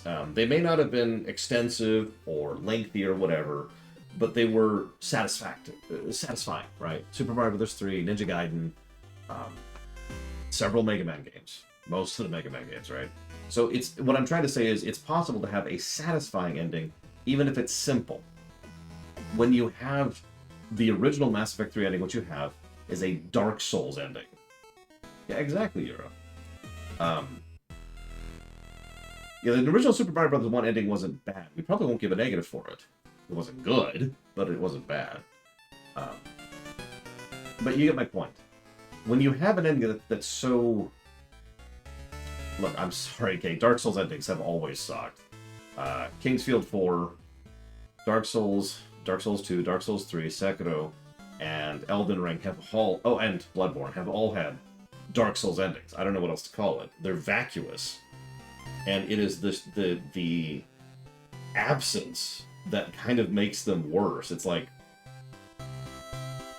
And the reason I'm bringing that up is specifically because of Mass Effect 3. What were the original Mass Effect 3 endings? I'm just going to spoil this for you because screw you. For real, though, if you want to mute me, this is the time to mute me. I'll give you 2 seconds. The original Mass Effect 3 endings were... Alright, you pick your color, and then a color-coded explosion goes out. You see a brief cutscene of the husks, depending on which color you picked. You see the ship flying out, and then it's crashed. And then they go out and they look out. Hey, where are we? The end. 4 scenes total. That's vacuous, right? And I say that word very specifically. It's a specific variant of empty. It's unsatisfying. It's like sitting down and you've got this tray in front of you, and it smells good and wonderful. It's like, oh yeah, I can't wait for this delicious meal that's in front of me. And you open up the lid, and there's a single cooked pea in there. In my opinion, that's worse than, well, you know, if there's garbage in there. And I know that's just personal preference, but it's...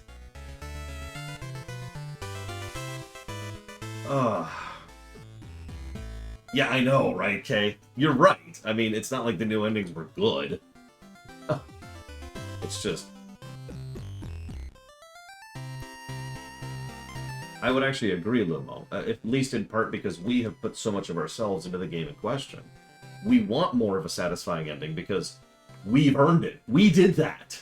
It's the critical element that so many people tend to forget about video games. We're the ones doing it. The story is important, but the story doesn't happen unless we do it. So I agree. There's actually, arguably, this is funny because just last night Eva was saying, all video game authors suck. But that's not what she was saying. I'm joking. But games are almost always longer than movies too. Even these games we're playing through right now, Shovel Knight, these are pretty short games, all things considered. These are way longer than movies.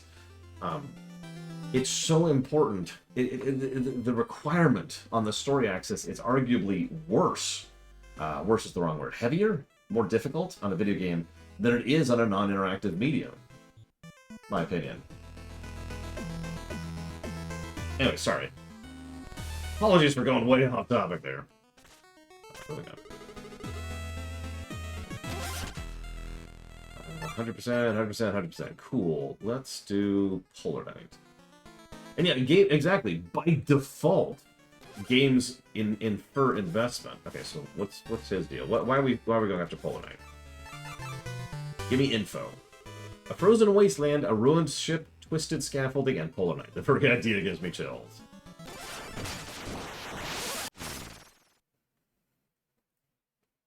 I mean, as of this moment in time, with the access to, oh my god, look at that background. With the access to the resources that I have now, I mean, I've got 2 rewrite projects and like 6 theaters under my belt. I could absolutely, literally produce a new Mass Effect 3 ending. No, really style. I have access to artists and cutscenes and animators and voice acting talent and music. Yeah, no, I could literally make a new Mass Effect 3 ending at this point in my life. I'm not gonna, but I could. Sorry, give me a second. I'm being dumb. Give me one more, please.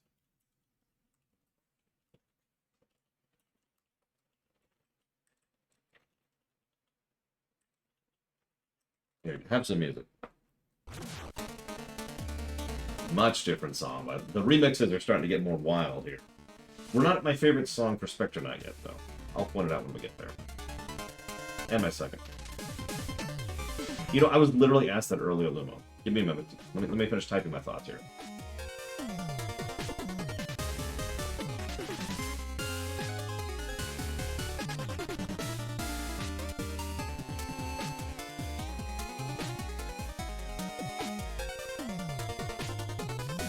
I'm sorry, Yura. I'm so sorry. I know I'm boring.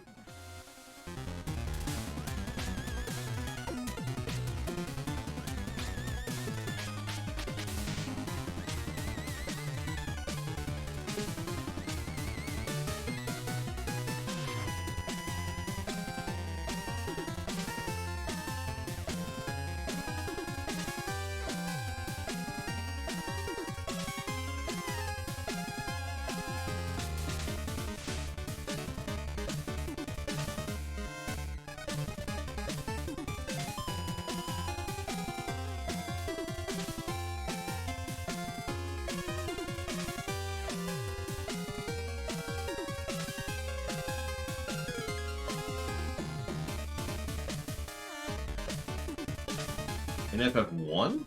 Oh, I have no idea, Traxie.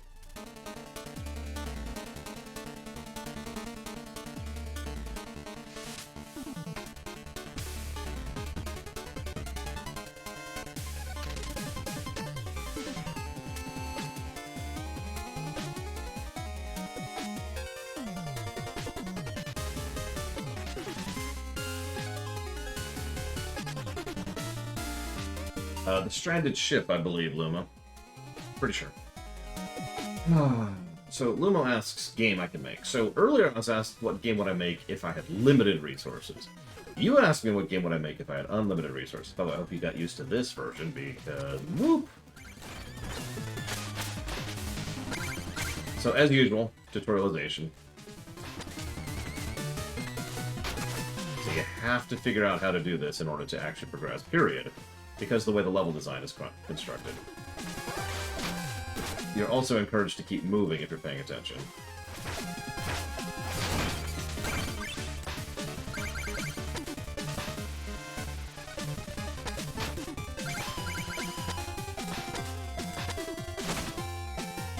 Hope you like that motorcycling thing, because I sure do.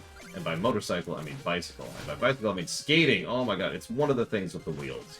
They all involve wheels. What do you want from me?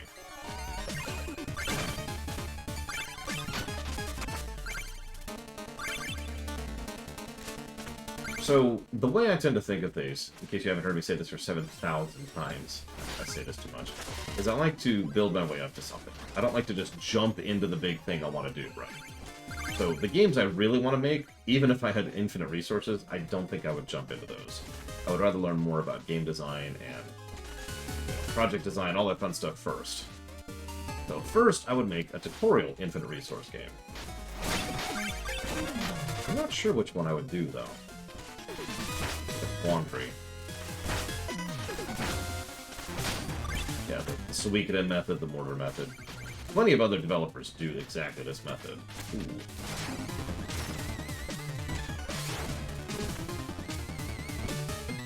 I mean, there is the Galaxy Maker Sim. That is the first game I want to make in the extant. Oh, there we go.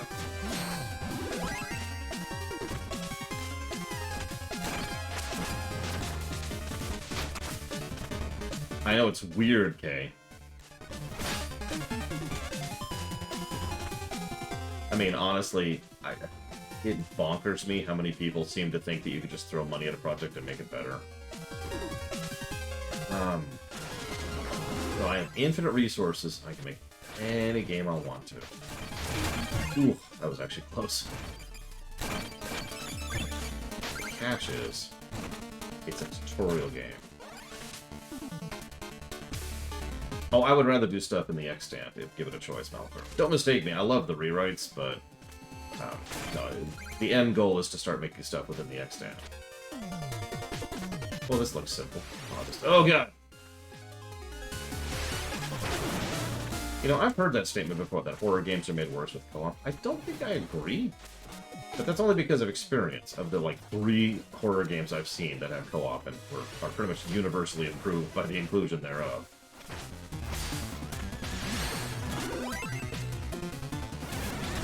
Yeah, no kidding, Brazen Horse. Or Amazon, for a more modern example of that nonsense.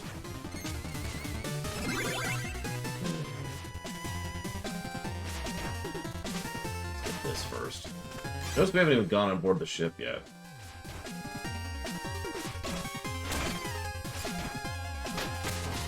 If you don't understand why that's significant, then you haven't been watching the rest of the streams, because every other time we go to the stage, the whole stage is underwater because this ship is underwater. Well, partially underwater. Okay, it's submerged. I don't know. What do you want from me? Now we add switch puzzles to the mix.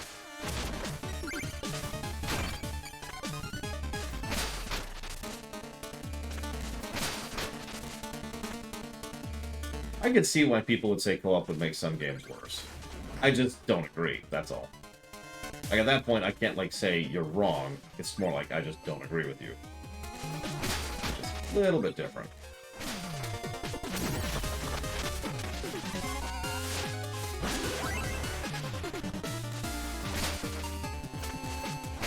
I don't know, I would love proper co-op in, like, a GTA game. Or Oblivion. Something we've been wanting for years and years is, you know, Morrowind co-op, right? Never really got it.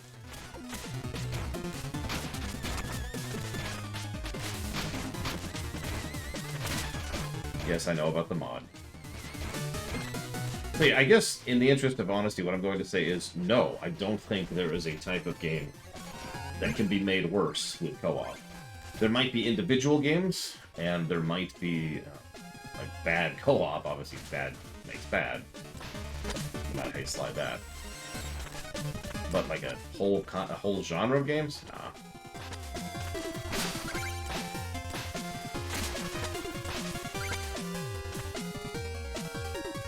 Yeah, proper co-op, obs.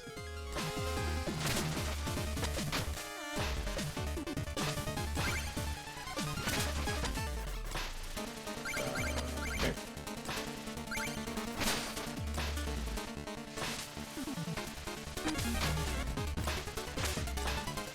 Listen, we all know visual novels aren't video games. Come on. Get out of here. No, I'm joking.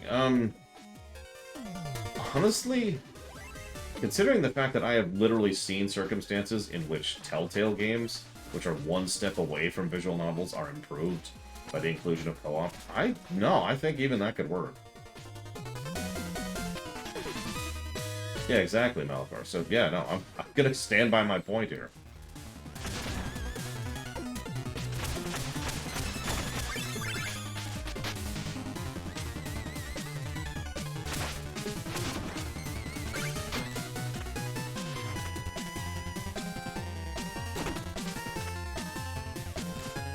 Again, individual games, maybe. Like What Remains of Edith Finch, for example, is a game that probably doesn't need co-op. But those types of games, I could see some examples where that would work.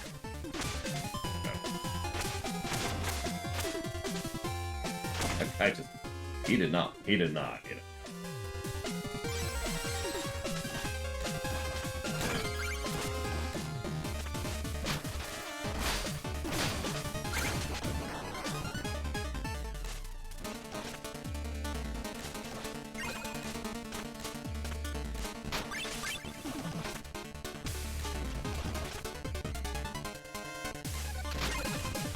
There we go.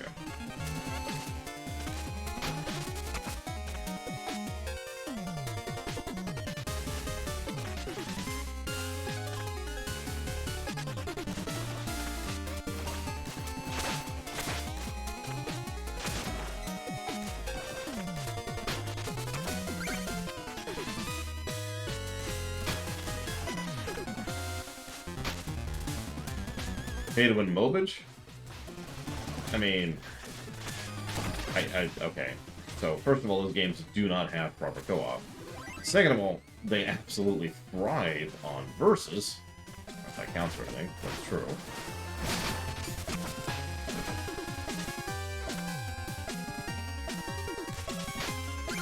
Yeah, that's another thing. At one point in history, you might say, you know, strategy games shouldn't have co-op, but, no, I've got a lot of experience that disagrees with that. Even RTS games have co-op nowadays, and honestly, every example of it is kind of awesome.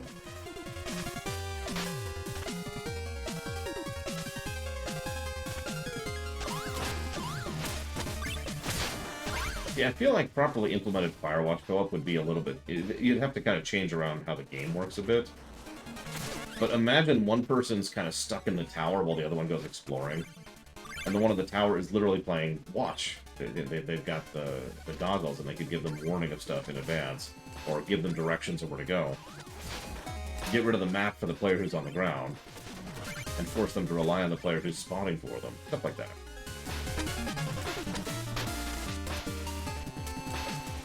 Hell, I've actually played games kinda like that, but more puzzle-focused, but still. No, no, no, no, no! That's okay, do this. Boop.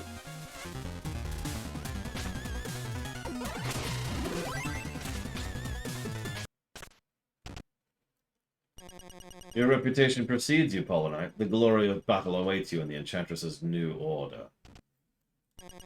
Not much for words? Is there nothing you desire? My master is willing to make it worth your time. Okay. Exactly, Ross. You get it. Because that way, the single player can, you know, play without a person, but the second player actually has something to do. Playing co-op.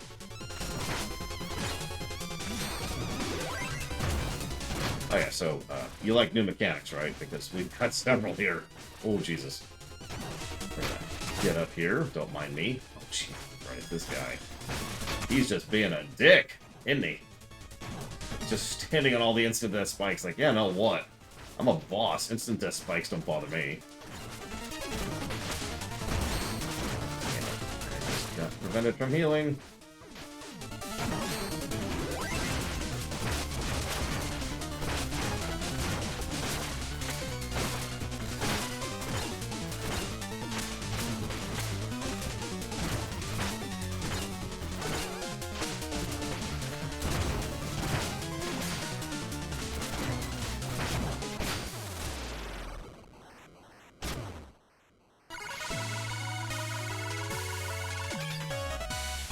Yeah, you notice I was doing that several times, Size-Awful, excuse me.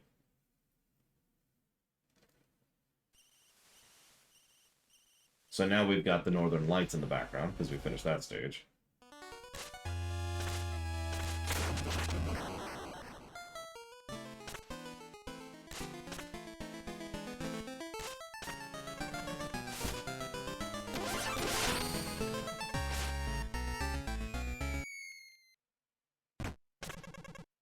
Every time you beat a stage, it adds 3 things to the hub, which I'll demonstrate in a moment.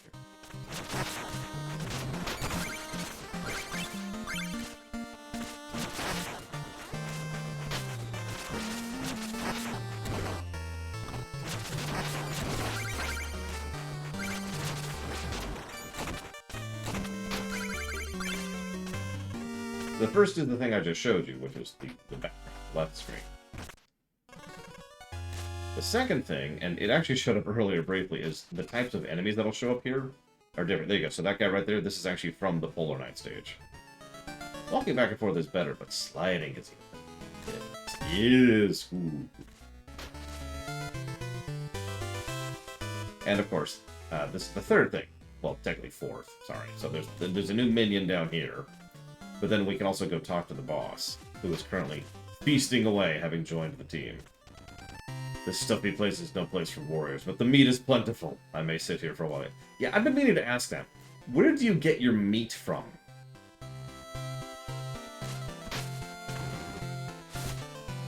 And do I want to know the answer to this question?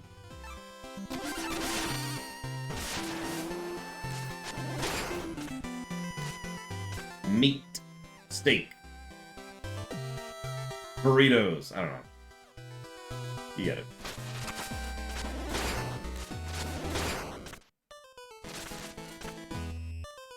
I mean, the skeletons didn't used to be skeletons. So, the stages are just grocery runs. I would unironically play a game which is all about, like... Okay, have you ever heard of 30-Second Hero? Or, actually, excuse me, it's called Half-Second Hero. Or Half-Minute Hero. Excuse me, let me get their name right. Half-Minute Hero. The way the game works is every stage you have 30 seconds to beat the stage. It's a lot more fun than it sounds, I swear. But hear me out for a second. That format, but a grocery store run. You gotta run through the grocery store and get as many of the foodstuffs and different types of foodstuffs as possible. And of course, you'll have challenge runs, right? So some people really want meat, some people really want veggies. This one person wants this exact type of cheese. Not the other kinds of cheese, just this one cheese. And so you're going through, like, dodging and avoiding people and everything, and just... Okay, got the thing, and then run. Okay, you're done. Whew.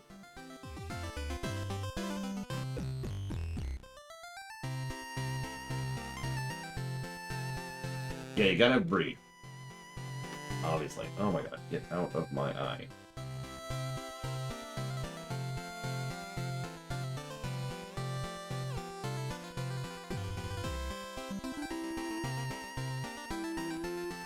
Swiss. I prefer Swiss. Only melted, though. I do like good brie, it turns out, but it has to be good because bad brie's. It used to be a game show here in the States, Crazy North. I don't remember the name of it, don't ask me. The goal was you would run through the grocery store and put stuff in your grocery bag, or your shopping cart, excuse me. And you would have to, like, nothing would be labeled, so you'd have to guess which thing was worth the most. And the goal was to get the most money in your shopping cart as possible. It was an interesting competition. Okay. Supermarket sweep. See, when I was a kid, there were only two things to do on Saturday. Play video games, or watch boring game shows, because it was all that was on TV all of Saturday. Anyways.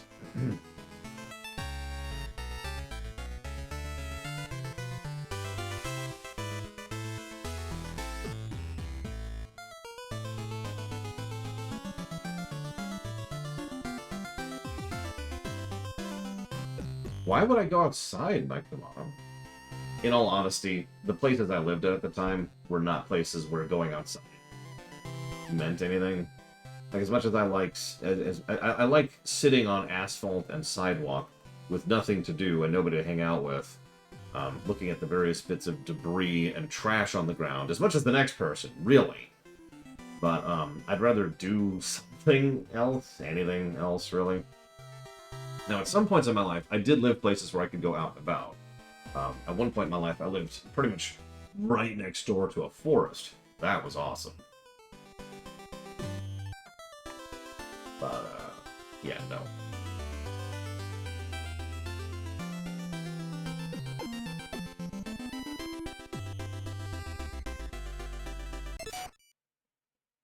Exactly, prisoners. You are exactly correct. Sometimes I've been lucky, and sometimes I haven't. That's all that is. I used to go out, at one point I lived back in Northern California. It was up in the mountains and a forest, so I used to go out and just, like, train. Go ahead, make fun, it's fine. I would pretend that the terrain was a Mega Man stage. Just kind of run through it, you know. Try to climb, jump, run. See a bug. Obviously, it's enemy. I was dumb. What do you want from me?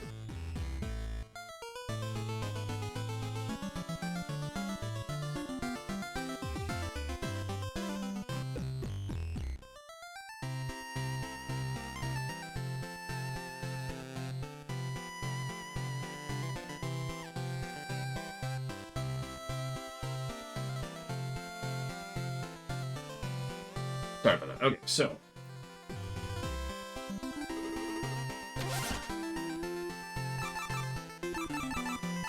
Okay. So you're probably wondering who's at the Lich Yard since we're not there. Well, let's go find out. I've heard tale of a phantom who haunts the Lich Yard. You're brave to tread there. Be wary.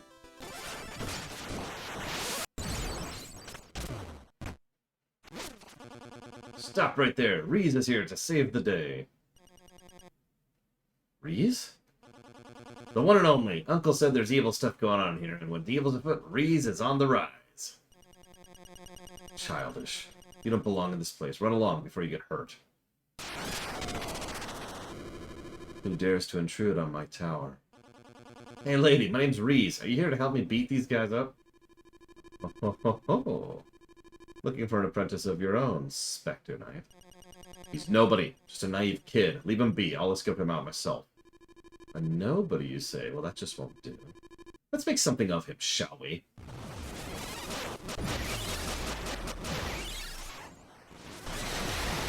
What are you doing to me? It hurts. Stop!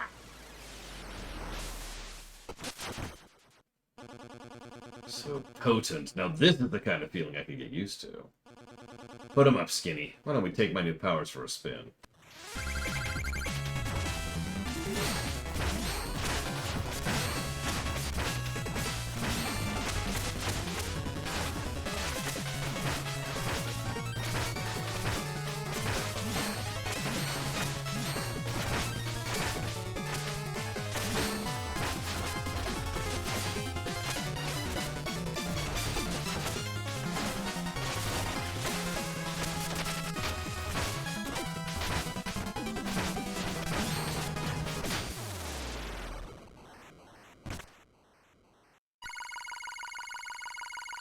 I know, wild craziness. Oh, how delightful. I'm impressed, Reese. Perhaps I can find a use for you around here. Let's see, that nervous acolyte is certainly unfit to guard this mirror. Take his place, if you would. Of course, my master. Can I destroy him? Not too hasty, my child. He can ponder his fate in the dungeon. And you, stop wasting time. Turn to the task at hand, and do not fail me again.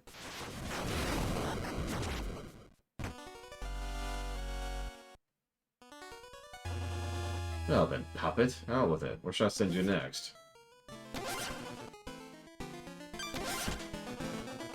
See, Phantom Strike, there's the guy who knows how to rule a graveyard. You? You rule nothing.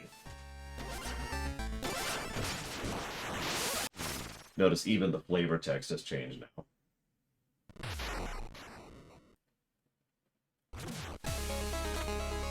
Another good mix. Notice we're more town-based than, you know, graveyard-based this time around.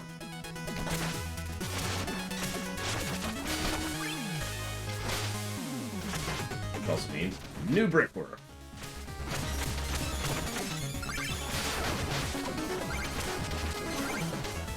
And a few renovations while we're here. Just a few.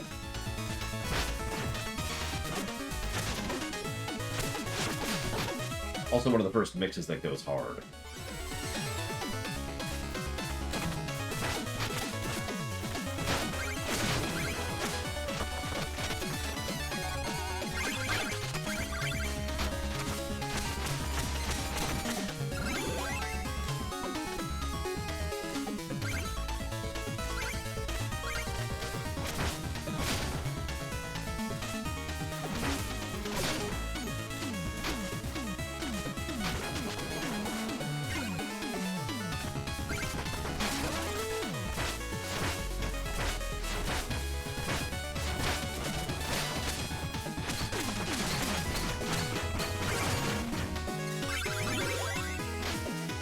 Weird as it may sound, sir, I've actually enjoyed a lot of the game shows I used to watch.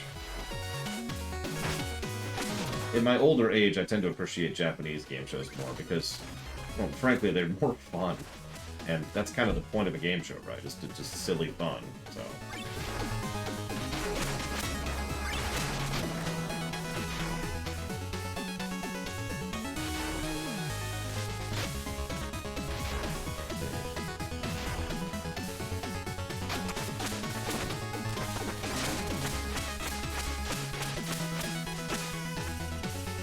I'm Spectre Knight.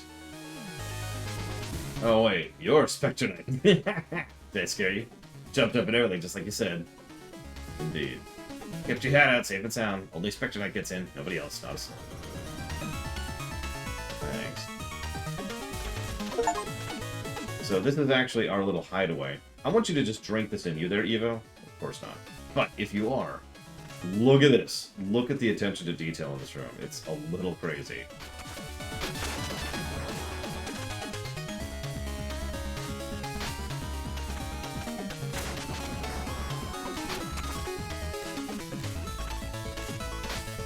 Personal favorite part about it, though, is the fact that it should look familiar. Because it's the same room where we get the phase locket, which will go in here.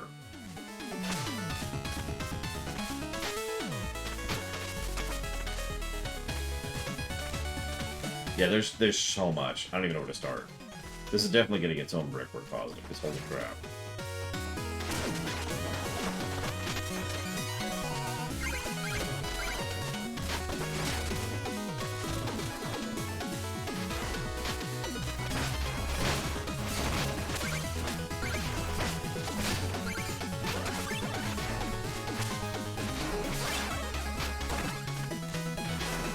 Do that, but it worked out.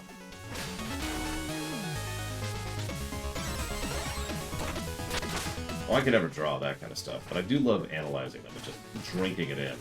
I'm such a sucker for doodad design.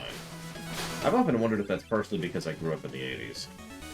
See, some of you have probably never heard me talk about this, but one of the biggest reasons I'm such a big sucker for doodad design and brickwork is because I remember movies, games, and shows which didn't have it. You know? Just had junk or absence of doodads, right? And then I started playing games, honestly, about mid-90s, I would say, that actually had some kind of visual design to them.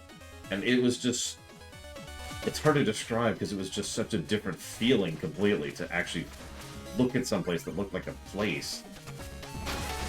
Here's our new mechanic of the day.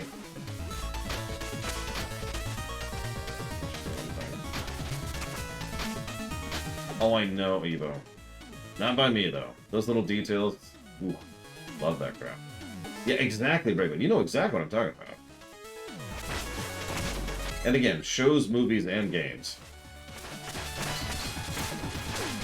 I mean, how many of you ever saw a set which was like pastel whites and grays with a couple of screens in the background and a few chairs, and that's it? And it's this huge set, because it has to be. It has to accommodate the lights and the cabling and all the other stuff there.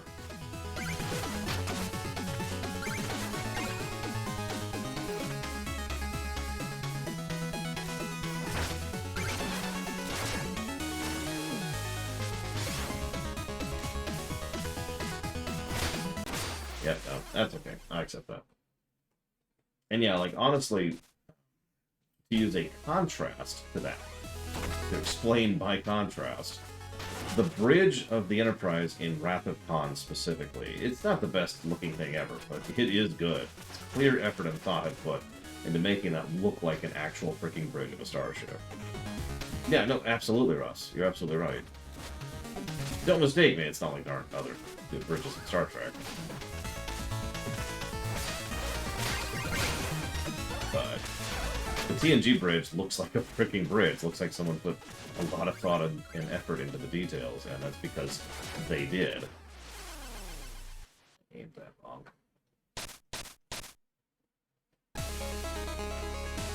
I should probably mention, though, there is the dark cousin of the doodads, which is the knickknacks. which you've probably never heard me talk about before because it never really comes up in games. That's pretty much the only time where we talk about that sort of thing. You know what knickknacks are. You've seen them before, even if you've never really processed them. Knickknacks. Hi, Sean. Knickknacks are where there's just stuff in the background. Way too much stuff, and the more you look at it, the less sense it makes.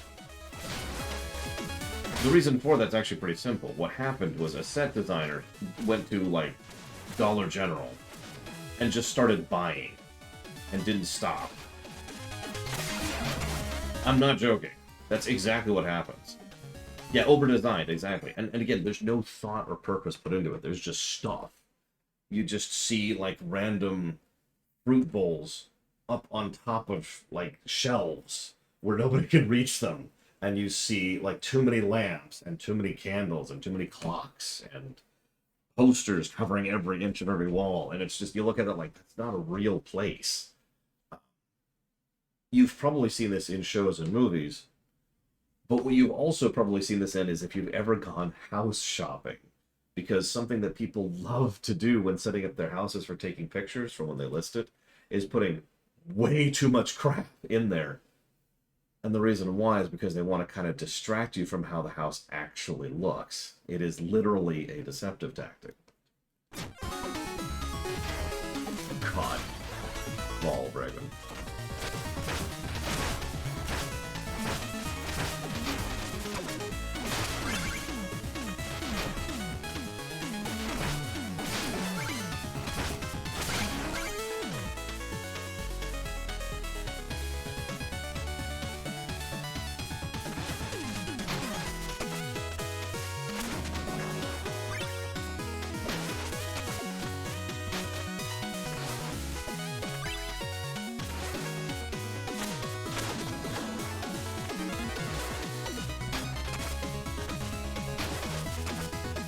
I have to think about the souls who are providing this particular barrier, by the way. Just don't think about it too much.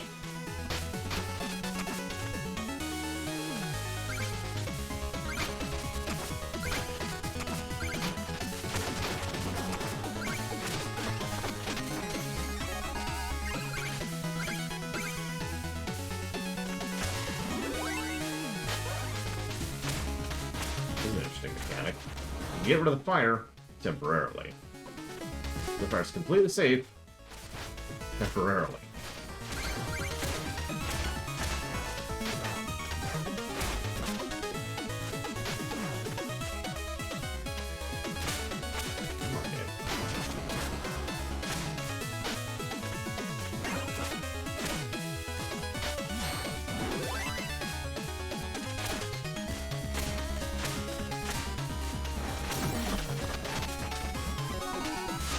We're still not at my second favorite song. I think this qualifies as my third favorite song in this particular soundtrack, though.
You know, platformers have a reputation for having good music, just in general. I've actually been thinking about that for a while. Obviously, the reason for that is because they have good music. That's the reason. But it's interesting to think about because I feel like it's partially necessary for a platform. You almost need that rhythm there for the kind of stuff you do in these types of games, you know? Something to keep you going, something to keep you in the moment. Don't mistake me, I like good music in any game. But in an RPG, you know, you can have extended sequences which are done in total silence and it doesn't really hurt anything. Right? Same with a lot of game types. But in a platformer, you want that. It's arguably a part of the pacing. That's one of the reasons why I tend to be so free about giving gameplay positives to these types of games. It's just because he's biased. It's true. I am biased, obviously. I'm biased towards good gameplay. I'm sorry. I'm sorry. Please forgive me.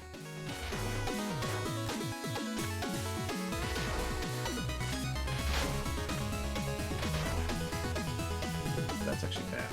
This.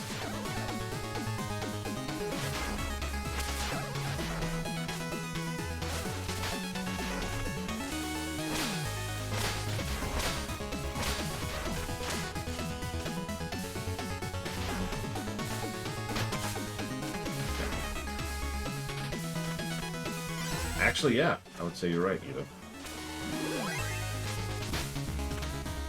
I don't agree. I'm sorry. All I think whenever I see one of those shots, it's god dang, they just did not know when to quit, did they? It's even more distracting when you really notice it, because what it does is it does the opposite of immerse me. It actually pushes me out of it, because I don't see a place that looks like someone lives there. I see a set that someone has set up, you know what I mean? And I'm just like, oh, okay. Pushes me out of the game, or excuse me, out of the show or movie rather than into it. So, obviously we can't fight ourselves. We'll fight this jackass. Lightning Man. Lightning Knight. A surprise attack? Hardly befitting the honorable warrior I'd hoped to meet. The Wraith yet speaks of honor, having surrendered his own to serve as an errand boy. I merely invite you to continue your trials at the behest of the Enchantress. Her power is unmatched. And she expects this empty, broken husk to intimidate me. Your power is untrue, but mine comes from within. Let me demonstrate. No, your power comes from lightning, buddy. At least, like, acknowledge that. No.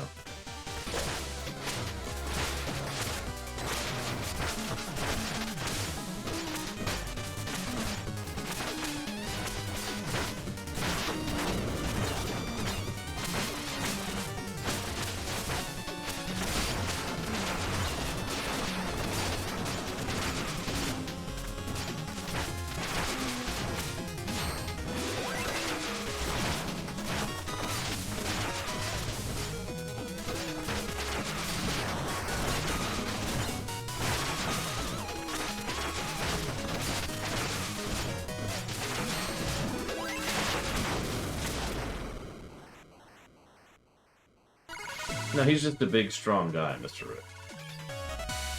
I'm dead serious. We'll see that when we play as him. He's a brute. He's a big, heavy dude. That's what it is. You may match me in battle, but you and your cohorts are unfit to rule this land. Your days are numbered, wretch. I will roam free and see your kind vanquished to the last.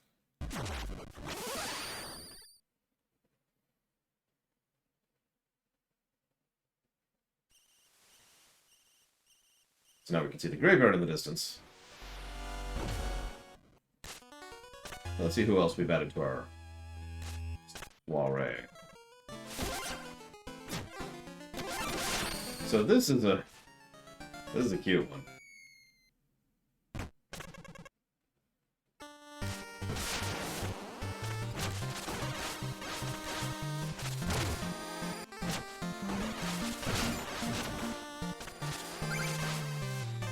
Honestly, not that useful until you get its upgrade, but when you do, it's actually pretty legit.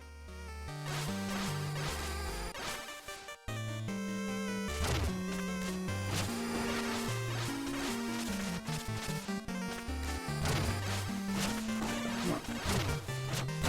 There we go.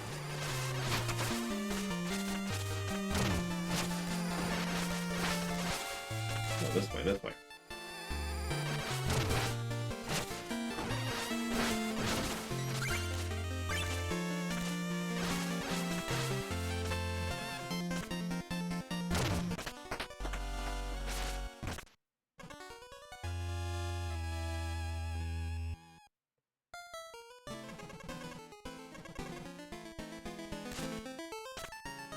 No, Pompanix.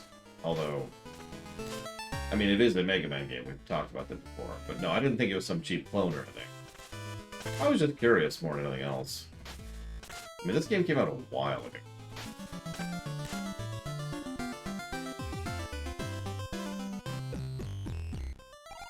Hello, I saw you dashing through the Lich Yard, so you must be Spectre Knight. I'm so happy to finally meet you.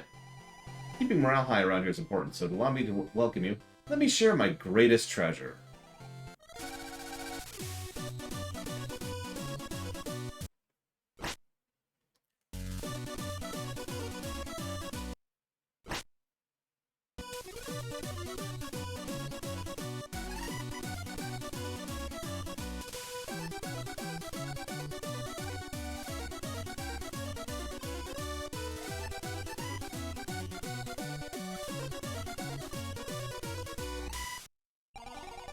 Yeah, I think that speaks for itself.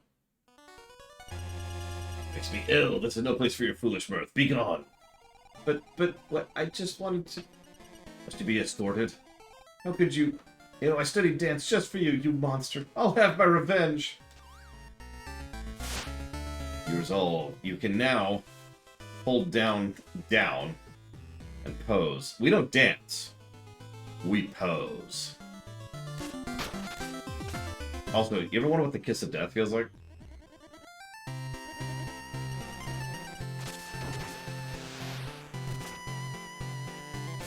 That. Didn't work. So I need to work on it. Yep, so he did the kiss of death on us and died.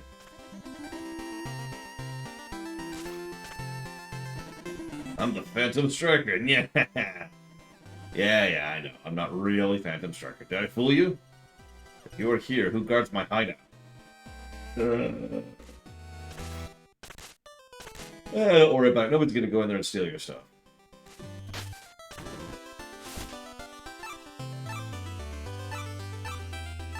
Promised I'd show it off.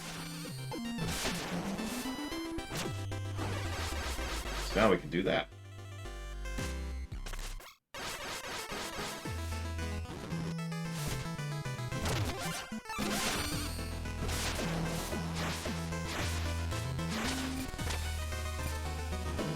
I mean, it's just pretty much the boomerang from Castlevania at that point.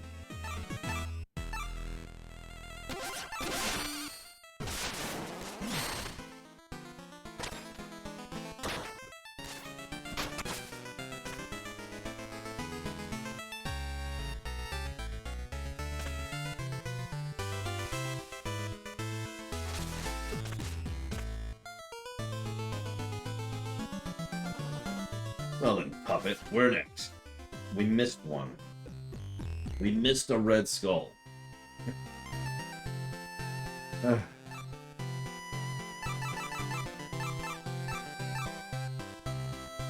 Let's move on for now. Mole Knight's a master digger. Maybe if I'm lucky you'll finally get buried. At least you can't drown, probably. We need a financier, so make sure to grovel extra. Plague Knight's a lunatic, so I'm sure he'll hit it off just fine. Good luck getting him to focus on anything. Makes you want to waste everyone's time to keep begging Black Knight for help. Tell me how that goes. Hollow Knight respects power, but I guess you'll have to convince him some other way. Eh. Dirty corpse recruiting a phony king. You both deserve a good friendship.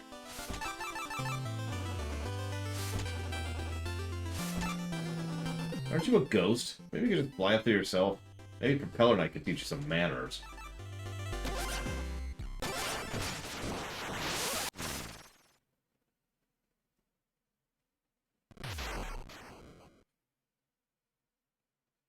So this is Mole Knight's stage, which I remember was completely underground in a molten city. Remember that? Well.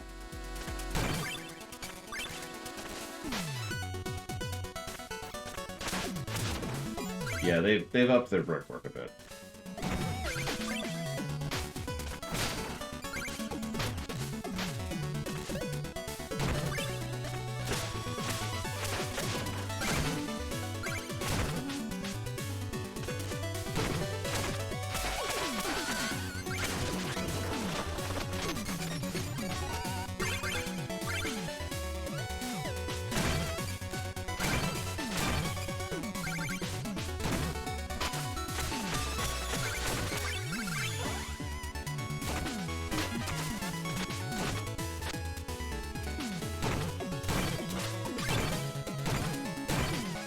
get me killed, as usual.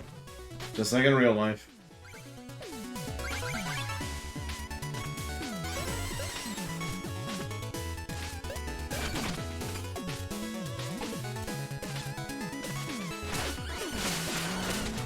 Die, cat. Oh, well, there goes a lot of money into the lava. Thanks, cat. Appreciate you.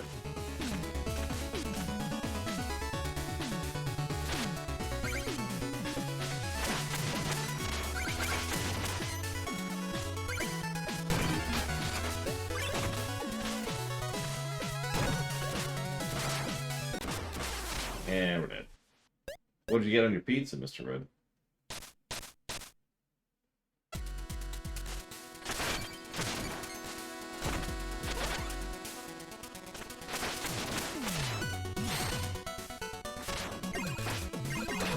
So, that's the benefit of that. You know, so we got all our stuff back. There we go.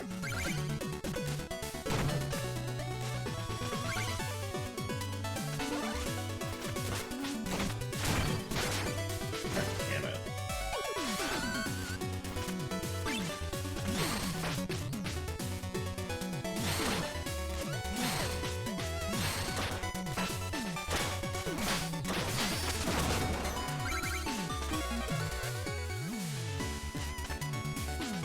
Oh my god. Pineapple and fish?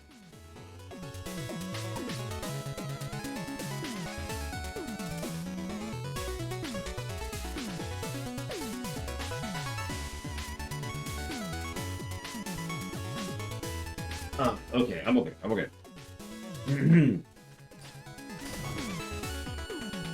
What kind of fish? Does it matter?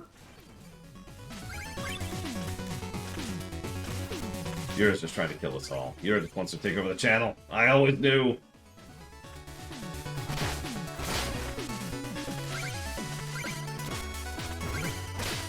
Oh my god, I have 1 health.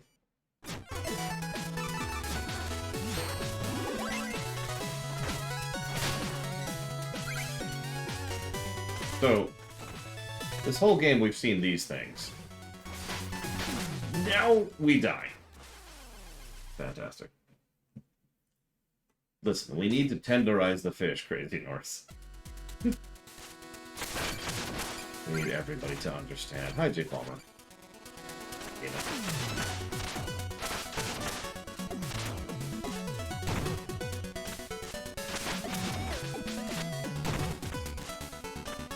We are playing as Spectre Knight now.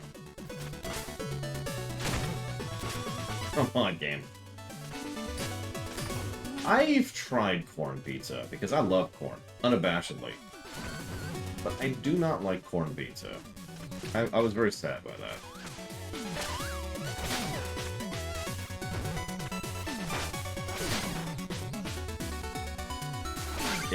It's amazing and incredible, Eva. Any questions? I want to have its babies.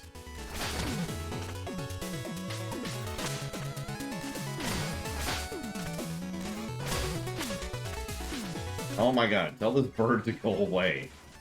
Stop trying to kill me. Ah!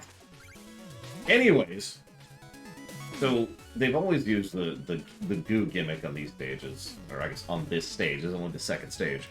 But now, we've got a rebound lantern instead of the regular lantern.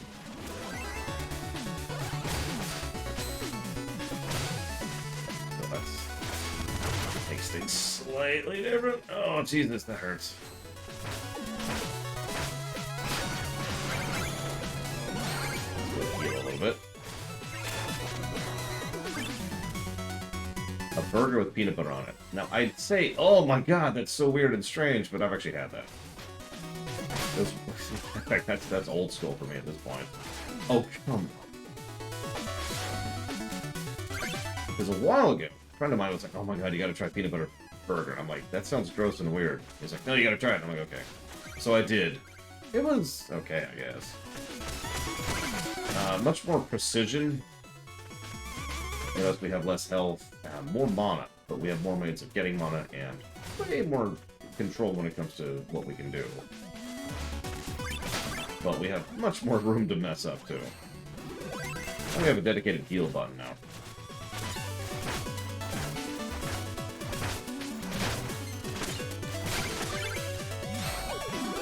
Mana does not regen, however, enemies drop it.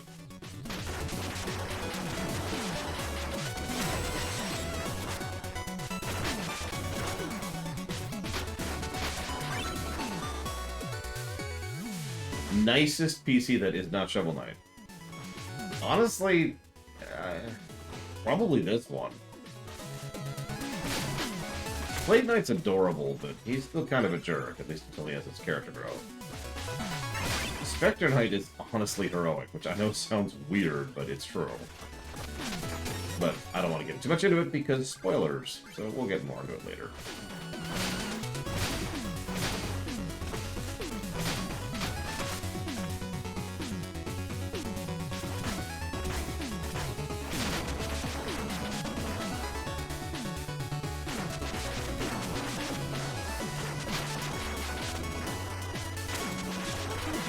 Yeah. Okay. Birds. Always the birds.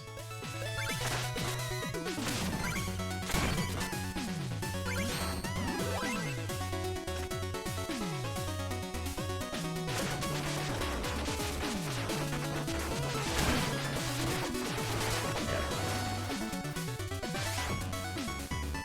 Well.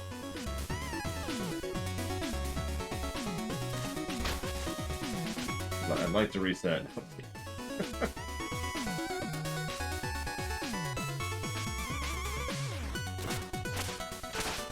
You know what, let's just leave my money in someplace where it's easy to get.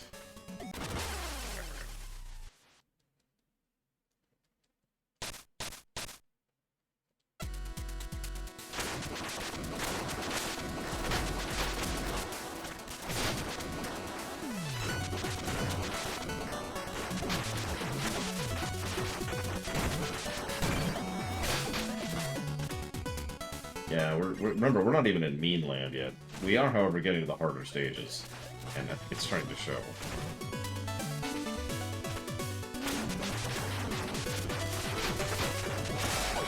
Ah, no, okay, so soft lock again.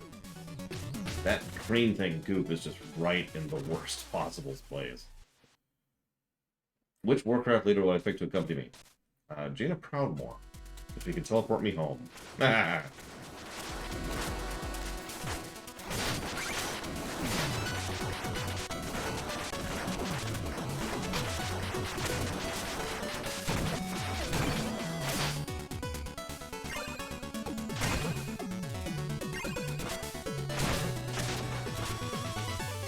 Okay, so let's grab the boomerang.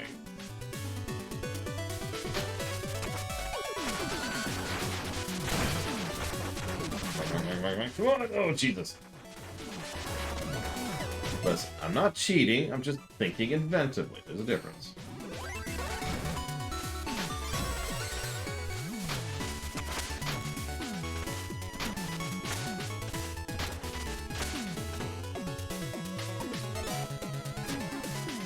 Tolerant. Well, I'm dead.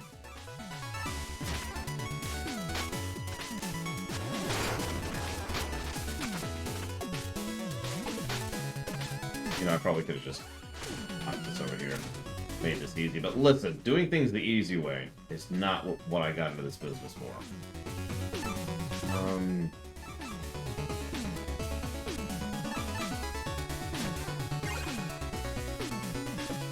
How the hell?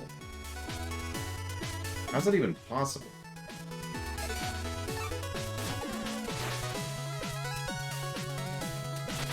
Yeah, it's just... Huh? I probably shouldn't have done that. Losing the money. Okay, so assuming I can't just portal home. So I'm stuck on the island and I have to remain stuck on it.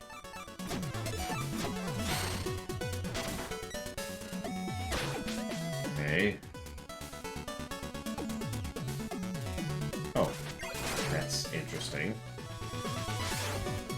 I didn't know I could even do that. Okay, so let's do this, first of all.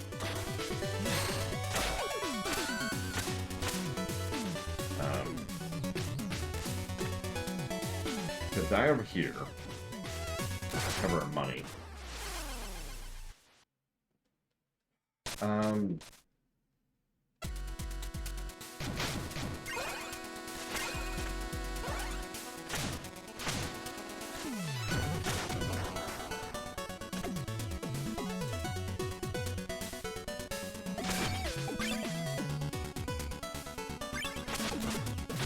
death.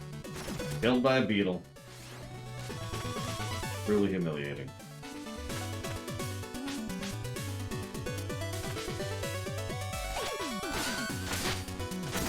Worth it.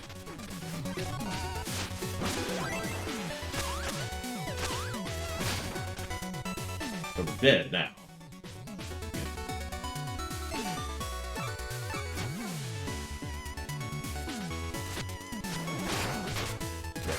Turbo dead. Yeah, I was gonna say, if it's gonna spawn me on the left, I'm just gonna die.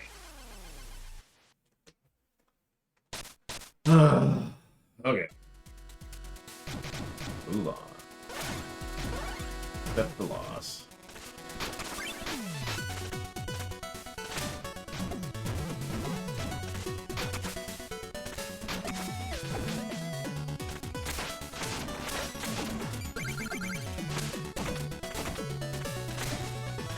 I don't know, Jay Palmer. I don't think, like, many of them are characters I would be particularly interested in interacting with on a friendship level.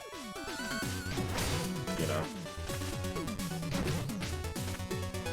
There are a few I would trust from, like, a military or a financial or, you know, like a leadership potential, but actually just hanging out with? Eh.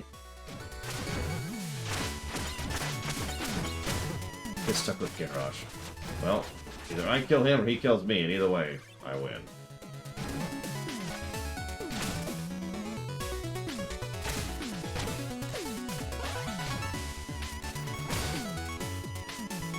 Aaron? I mean...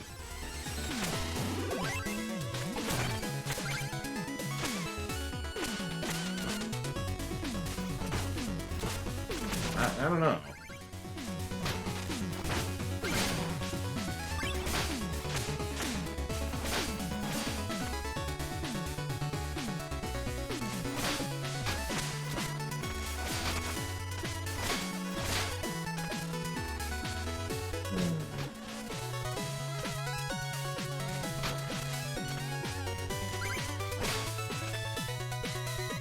Clearly it's Gen, right? Just obviously, that man is just a barrel of laughs every time you interact with him. He's not whining about his dead son, he's probably whining about how it's Sylvanas' fault. There's another soft lock.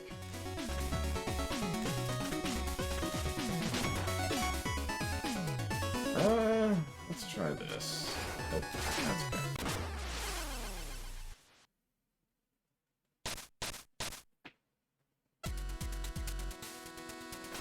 I've got it. I'll pick Thrall and lecture him on how to actually be a leader. No, and there isn't going to be Jake Palmer.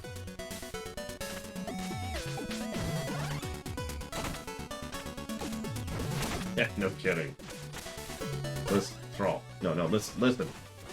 Grom was amazing. Yeah, Grom was amazing. Shut up. So. Oh, that's just irritating. You deserve this death.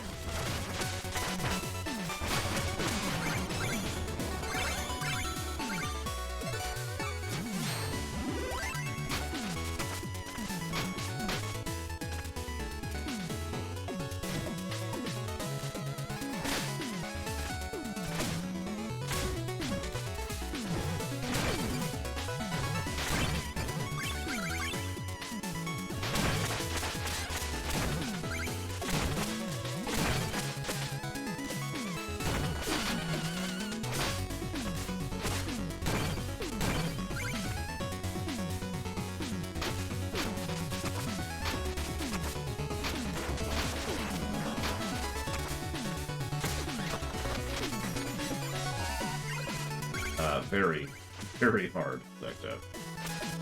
Wings of Liberty Brutal is properly mean. I've been debating doing it for the run we do, but I'm probably not going to just because that's gonna like triple the level time.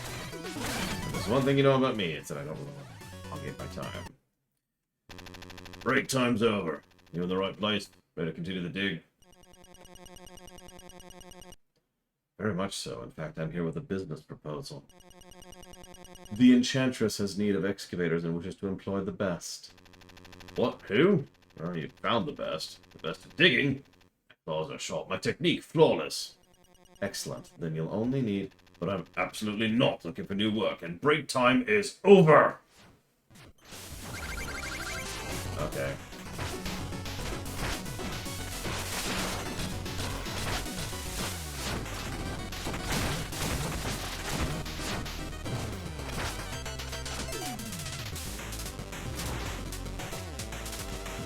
Oh, there it is. Yeah. Goo mode engaged. Now he's gooey. And going vertically. And bouncing. Because he's gooey. Like I said this already.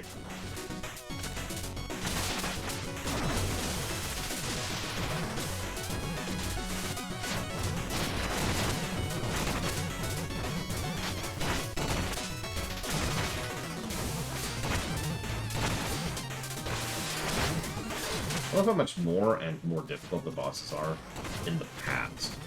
I know why. It's because it's prequel, but like... Maybe they weren't really trying against Shovel Knight? I don't know. I mean, a lot more than I do J-Park. Stretch. Nothing good, Andrew. So now the volcano's exploding in the background. But first, the past.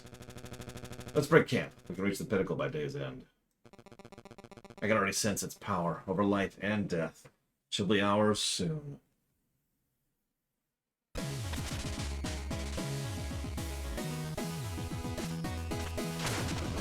Ah, yes, the Palpatine principle.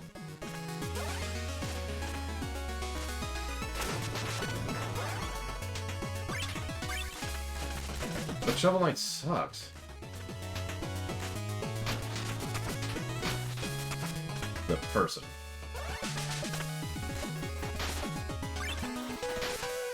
Ooh. There we go. Yeah, let me get some money in the past.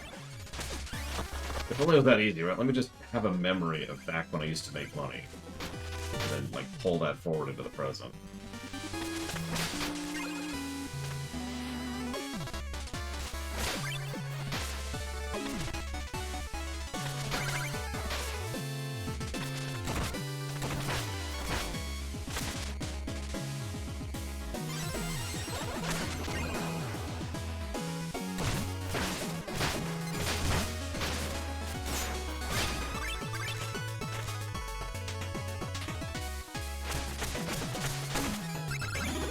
Oh, by the way, you're also kind of seeing in action how a really well-designed co-op version of this can work. Now, it would take a huge amount of work, because you'd have to essentially have the background layer and the foreground layer both being designed as different levels that also coincide with each other.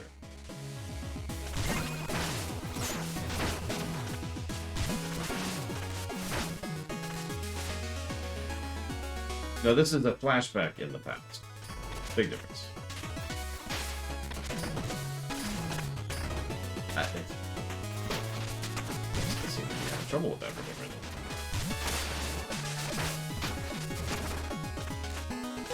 Notice the shades are here, by the way, which I only point out because canonically this is before the Enchantress. So as I've already pointed out before, the shades God damn it. The shades predate the Enchantress.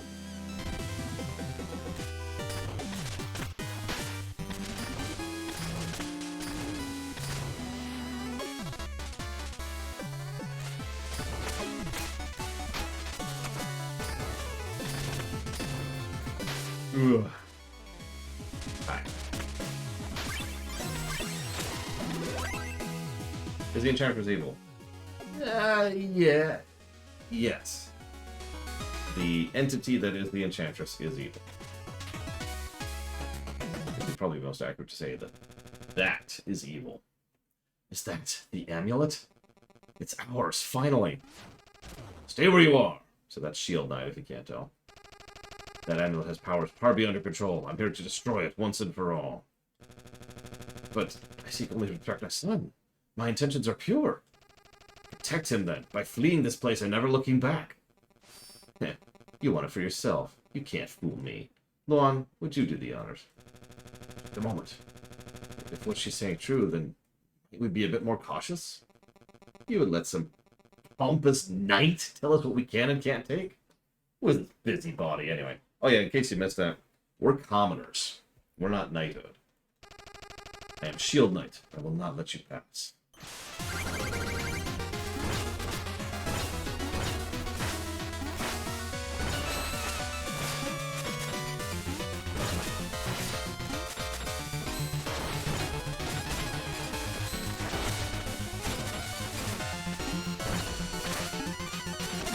Speaking of people we should be able to play as, Shield Knight. Seriously, that'd be awesome.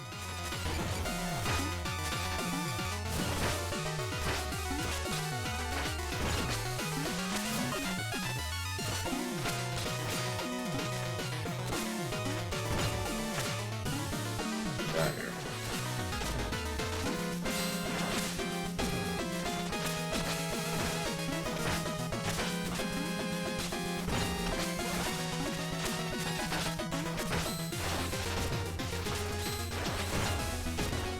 Oh, yep. Do help.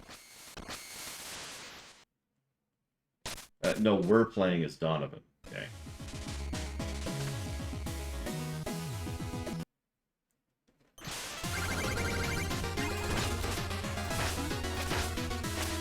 So, yes, we goad her into a fight.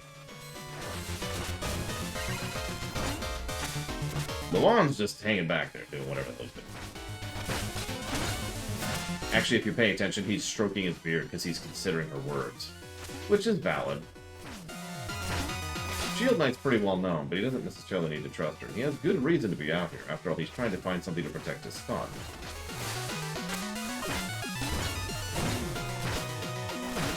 Like, I can understand that. Of course, we know this is stupid because we know what that amulet is. Donovan, the tower crumbles around us. We must leave at once. I never knew you was a coward, Luan. We'll leave once we have our prize.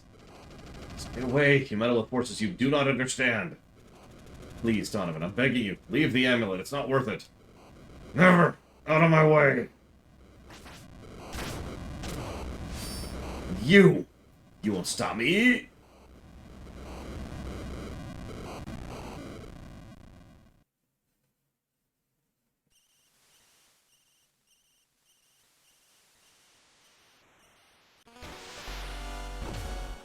So now the volcano's exploding in the background. See, that seems like a good thing to happen.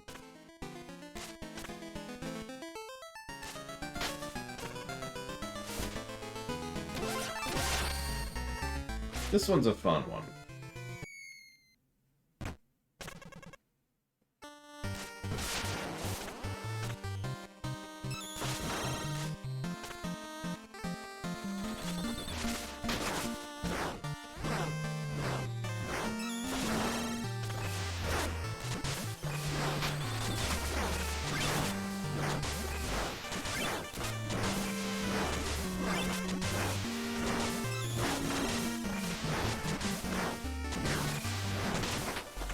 '87. Or twice. It's actually only my third playthrough.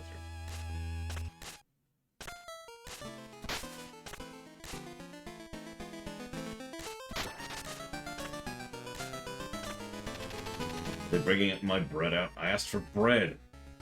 Living up here takes forever. Could you go ask about the bread? Please. Bread. Bread.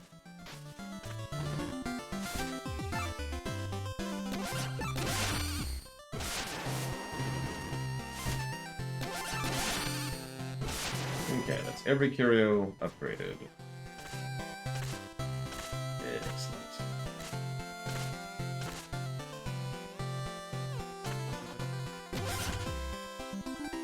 We missed another one. God damn it. Okay. That sucks.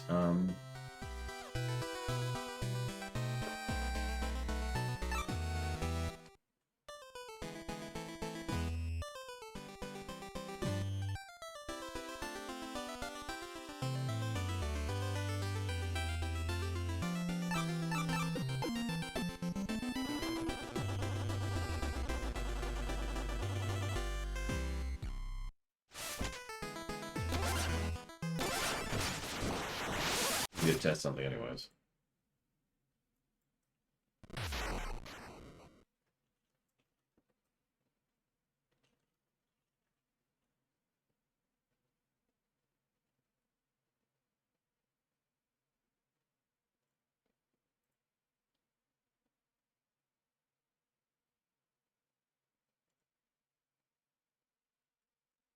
The irritating thing is I don't know what skull I missed. Oh, it's that one. Ugh. Okay.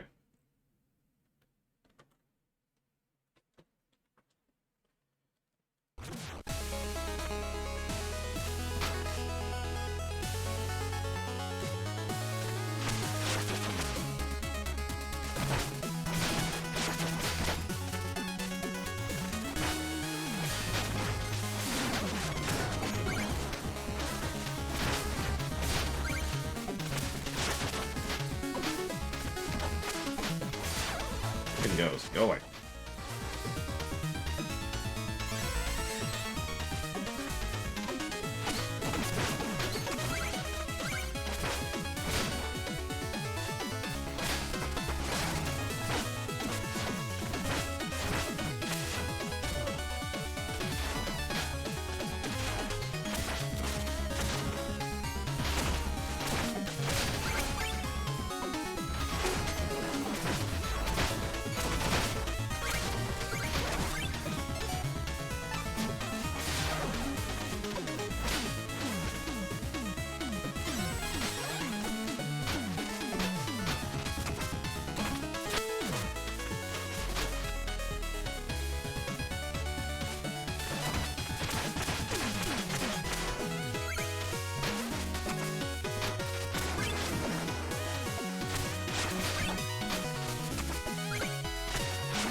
There we go.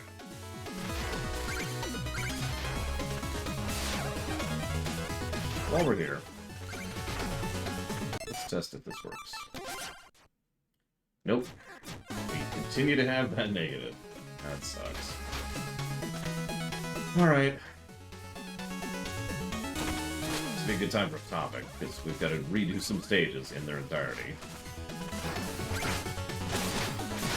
I really should just be having a walkthrough of, but the problem is it doesn't work that way, especially in a game like this.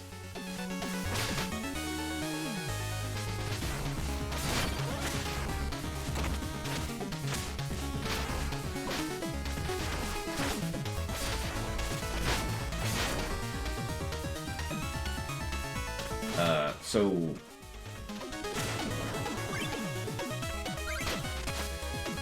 no, Mr. Red.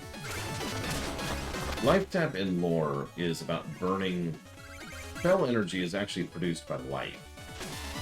So, technically, Fel Tap isn't producing mana in the strictest sense of the word. Or put more accurately, Life Tap wouldn't work for other casters, right? It only works for warlocks because they're specifically using Fel.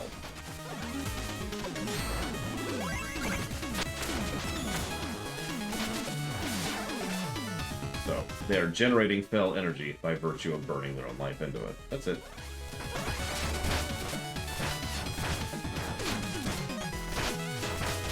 Could you, like, not, please? Thank you.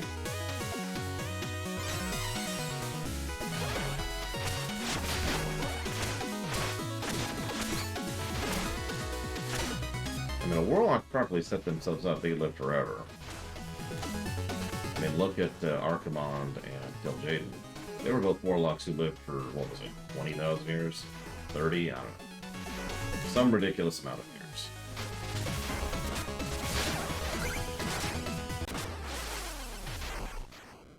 years. Ugh.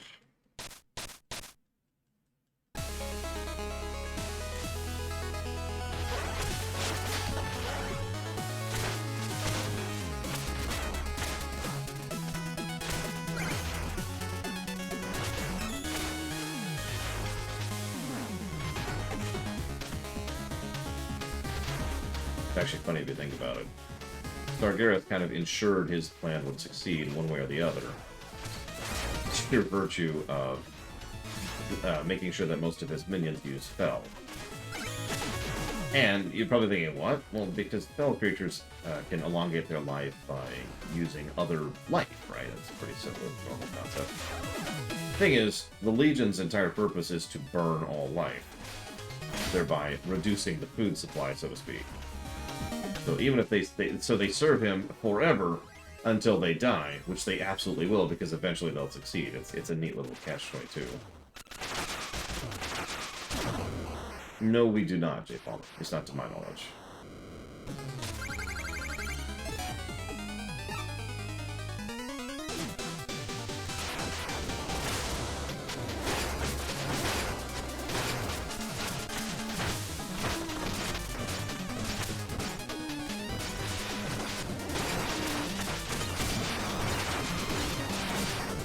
Velen, J. Palmer.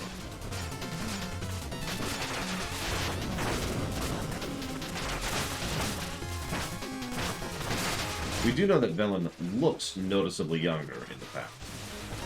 Which I only point out because the way they age is a little different than us, so...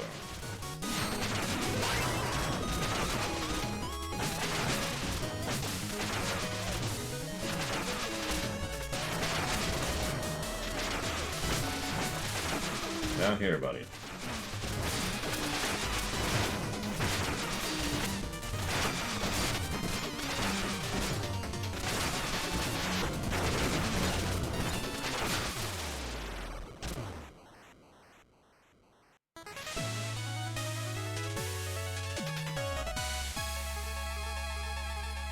Yeah, ideally, he probably should have had less, you know, everything else too, but... Limitations of engine. Yeah, exactly, Dream Whisperer. I'll take Mega Dream. Let's do it. Not an ideal circumstance, but, you know, what can you do? Well, those are expensive.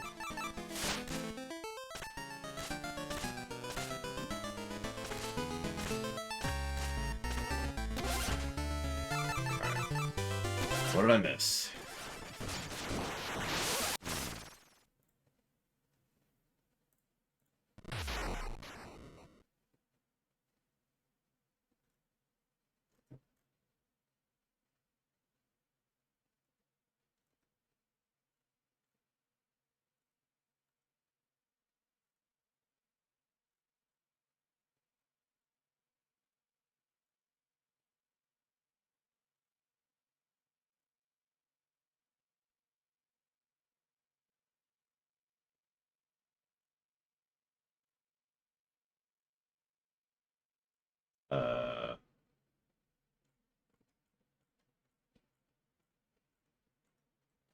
Probably the NES Kirby game era, right off the top of my head. I'm not sure which one of these I missed. All these look familiar to me.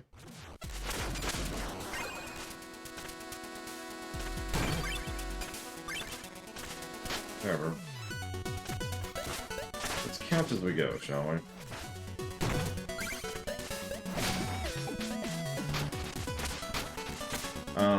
Kirby's kind of a cheat, though, so let's see if I can come up with another one. Yeah, that's what I was thinking, Mr. Ed, but I don't know. Ooh, I do like tacos, although we had tacos yesterday. Yeah, Mario 3 is a good pick, although, again, kind of cheating.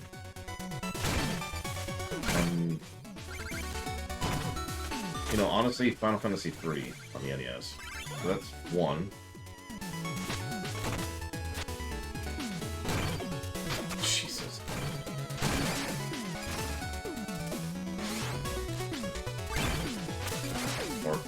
That's cool too.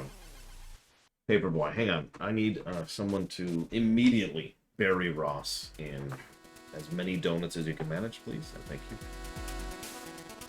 As many as you can get on there.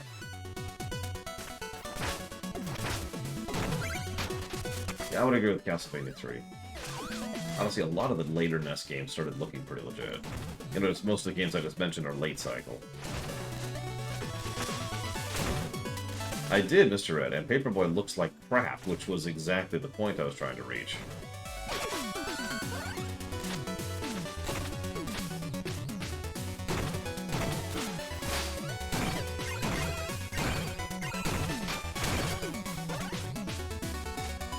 Bird.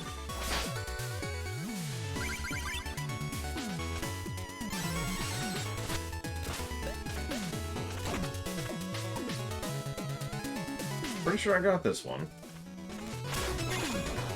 Either way, got it this time. So that's 2. There's 3.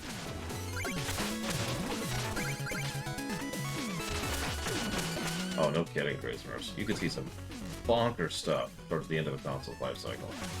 There's 4.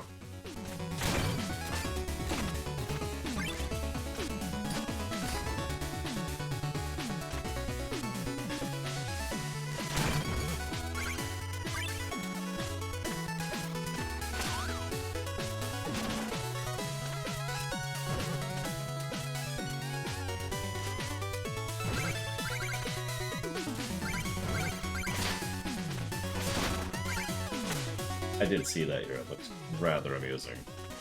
We're up to 4 or 5? I think we're up to 4. Help me keep track. I'm bad at counting. That's not actually a joke. I lose track of counting. Especially long-term counting.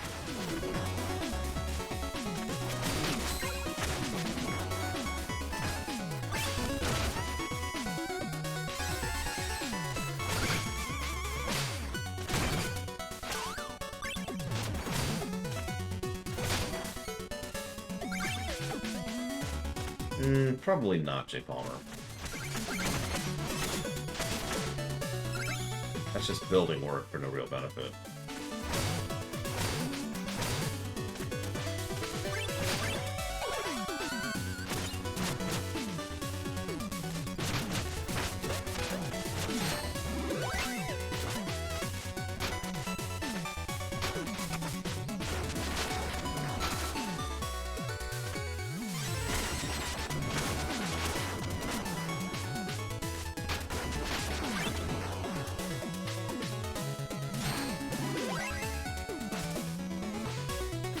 They did, Ross, yeah.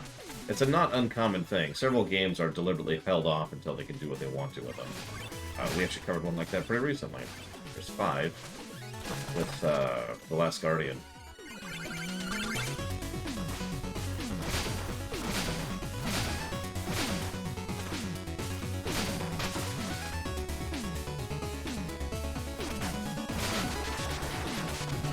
There's 6.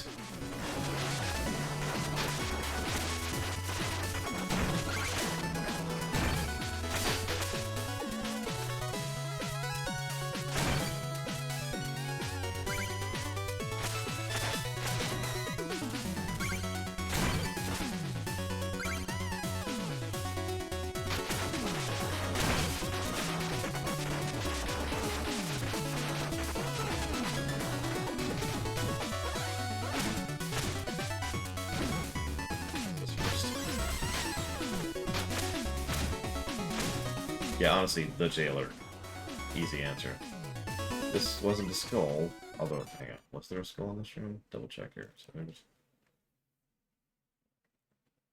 yep, there was 6. We are correct so far.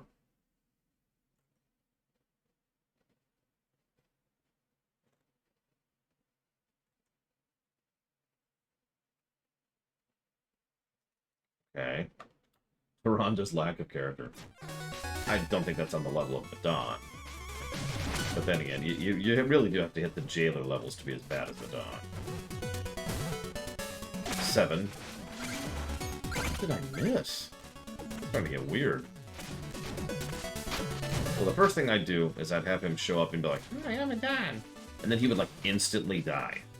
Like a breeze would go by, and he would die from it. And then the characters would behave as though nothing changed.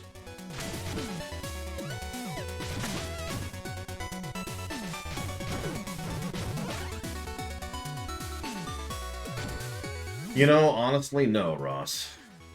I know that's gonna raise some hackles, but I stand by it. No, the Sister of Takuvma was terrible. That was 7.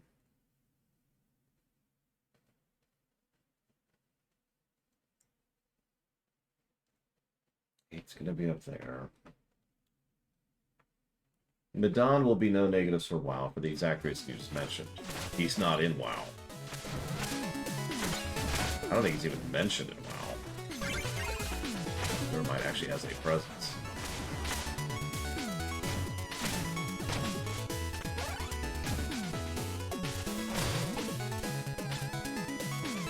Negative. Why? Because Medon.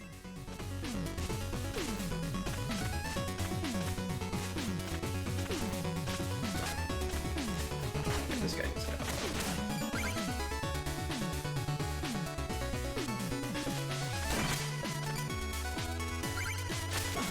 Oh, come on, game. Fine, die. Who is Medon? I don't know. I've never heard of such a character, Crazy Mars. I'm sure glad that they are not canon. So this one will be 8. Yep, and that's 8. So we're 8 of 8 so far. And we're dead.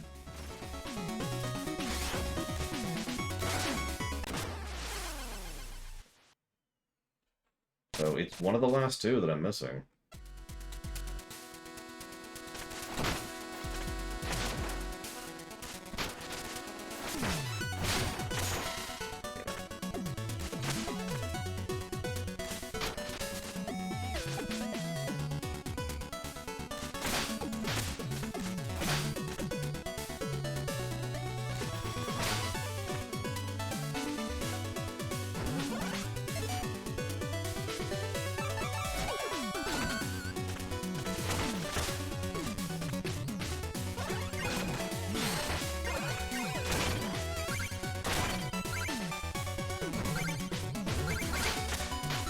Yeah, that should be just a crime by itself. You made a Warcraft character look ugly. Come on.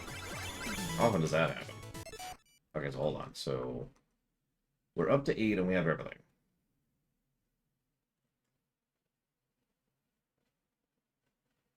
I see where it is. I see where we missed it.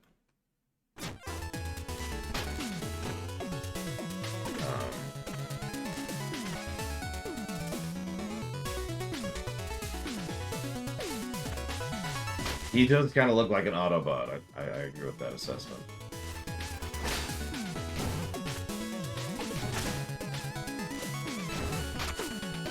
This is where we missed it. Right there. I can see it over on the right.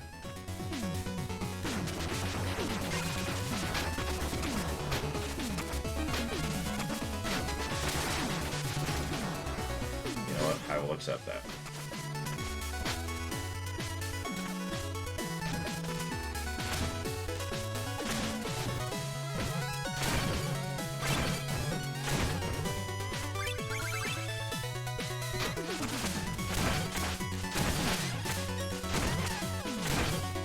There's 10 right there. Which we clearly have.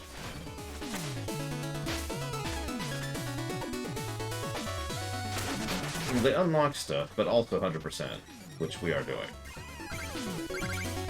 But mainly, they unlock them. They give us power.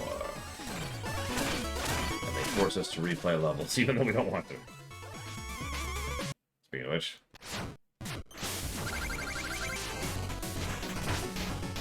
Go to the bosses.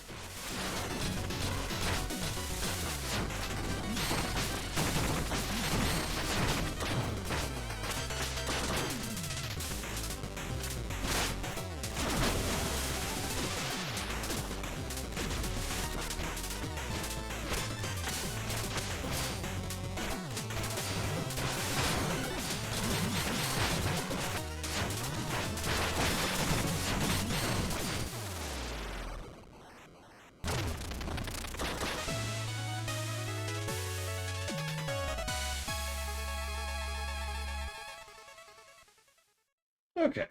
100% for the moment. Let's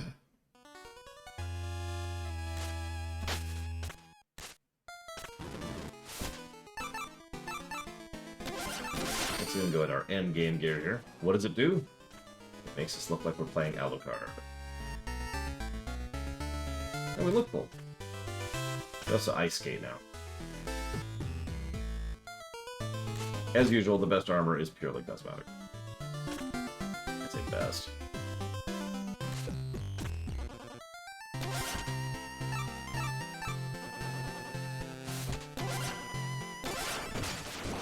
There's no dance. I'll show you what there is.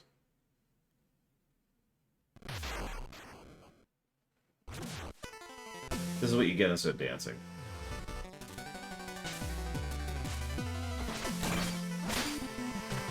So this is a new mechanic. Something you can slice that moves when you do so.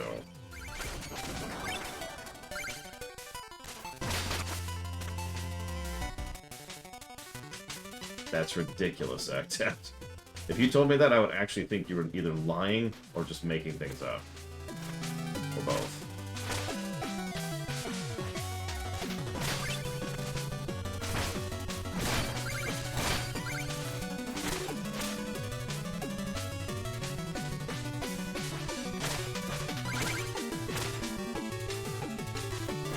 Whoop, whoop, whoop, whoop.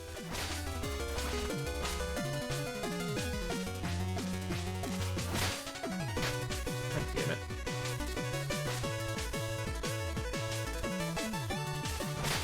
I mean, a lot of very stupid things have happened in Star Wars canon, so that would not surprise me if that was true.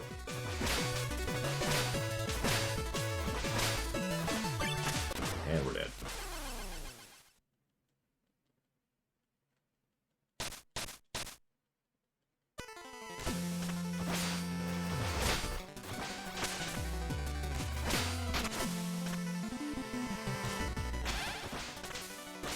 The single stupidest thing involving Darth Vader. Yippee!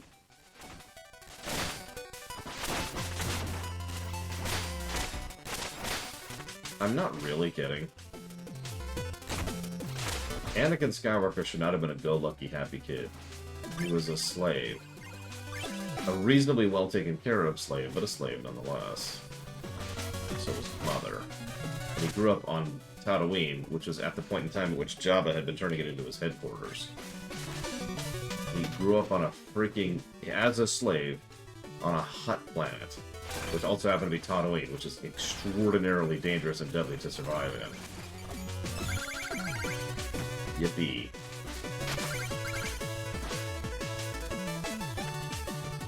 Do I need to make my case here?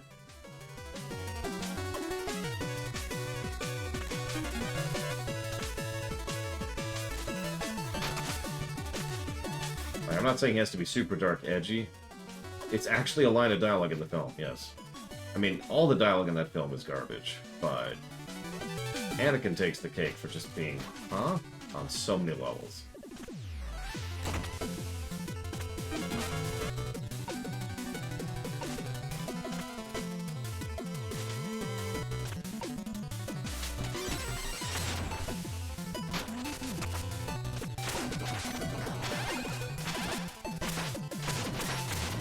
It's fine. It's fine, prisoners.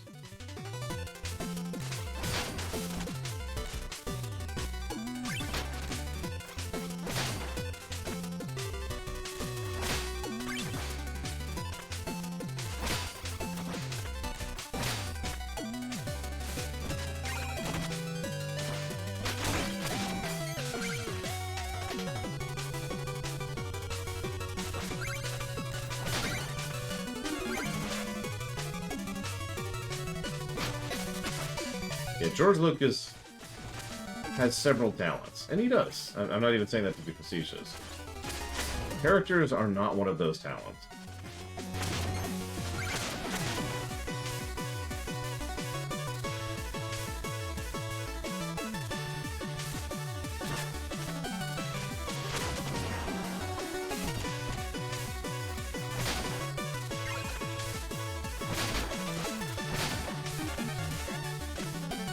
Bit of accounting.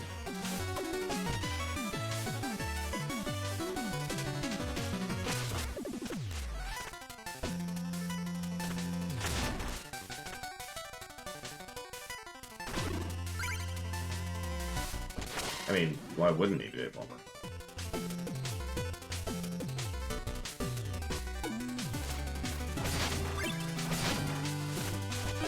That was a that was a mean one.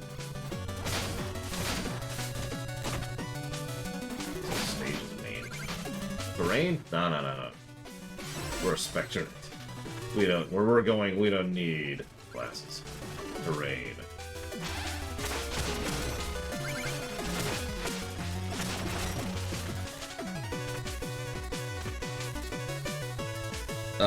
Back when he was making the original Star Wars, Mr. Red, A New Hope. I'm not joking. We have interviews, papers, notes, surviving from the creation of the trilogy. A wealth of information on the creation of the original trilogy. And Lucas acknowledged very early on that he was not a big character director, that he was not a good writer, and that he preferred to work with people, in his own words, that he could trust to do his work justice, which I actually understand completely. If I was working on something for the X-Stand, I would want other people working with me who I trust to be able to handle that, so I could focus on the things that I'm focusing on, right?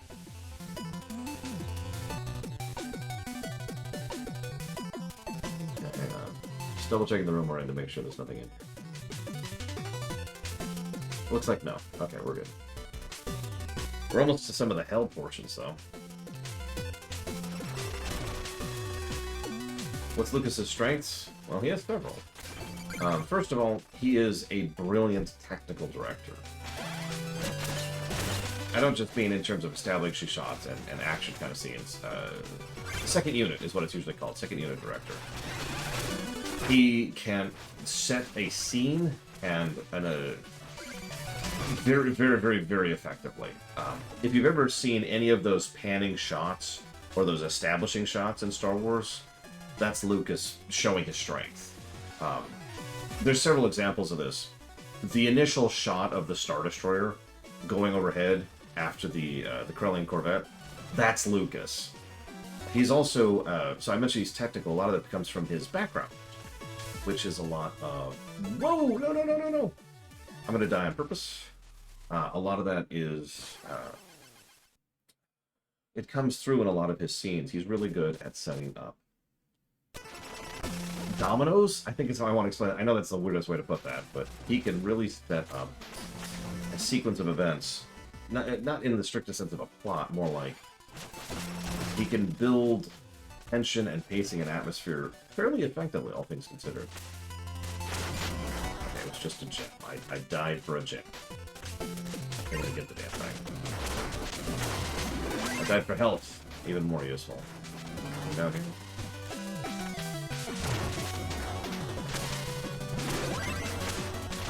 Okay.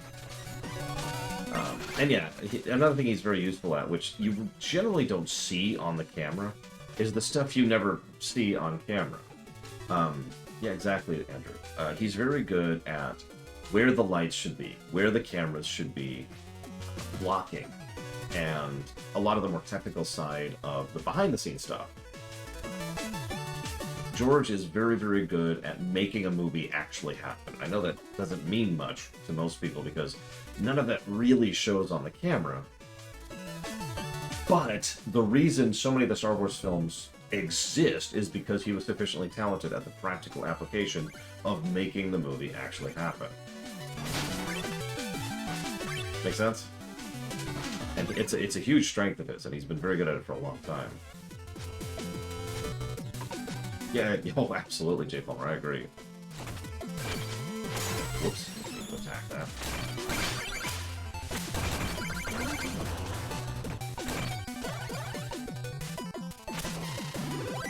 I mean, that probably is, I know you're not really joking, Grey Source, but the amount of times I've known someone who has said, well, I could do X, or I could die. Or I could just live with it, excuse me. Yeah. I could live with it, or I could try to spend way too much money getting it fixed. Who was good at character development in the Star Wars development team? Honestly, several of the actors contributed quite a bit towards the development of the characters, especially in the original trilogy. There were also several people who, I can't remember the names, forgive me right now. There's a lot of names that went into Star Wars.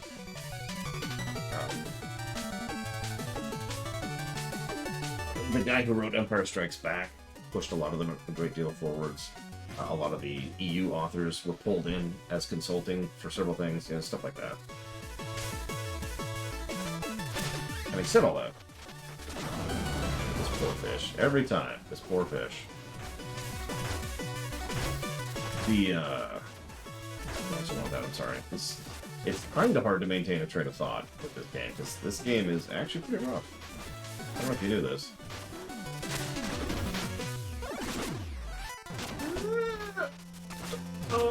Nope. Oh, Jesus. Right at the boss arena, too. Yeah, Kasdan's a big one. Kasdan is a big proponent of character. Anyway. And switch to... Yes, this should probably work.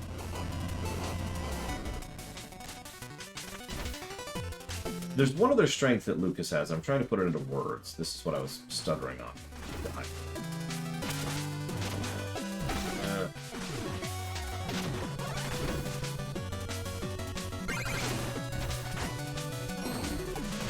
Lucas is good at understanding that he works in a team, and that he is not the source of Star Wars. I know that sounds like a strange thing to list as a strength, but I absolutely do. Having studied a huge amount of fiction in my life, and the creators and makers thereof, let me tell you that it's an extraordinarily common thing for someone who makes a work to insist that it's them to drink their own Kool-Aid, right?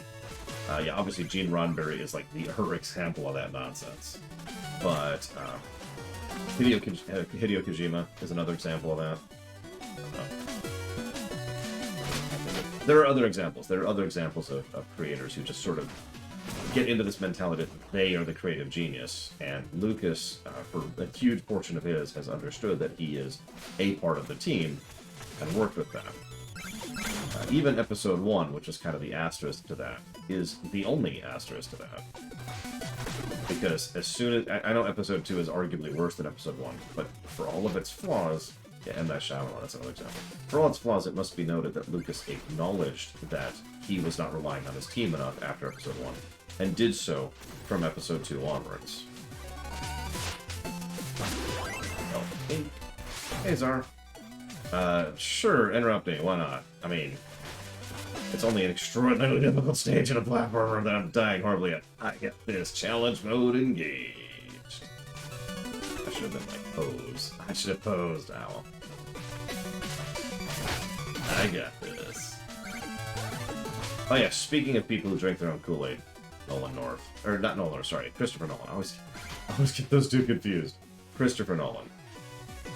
He drinks his own Kool-Aid. A little bit too much.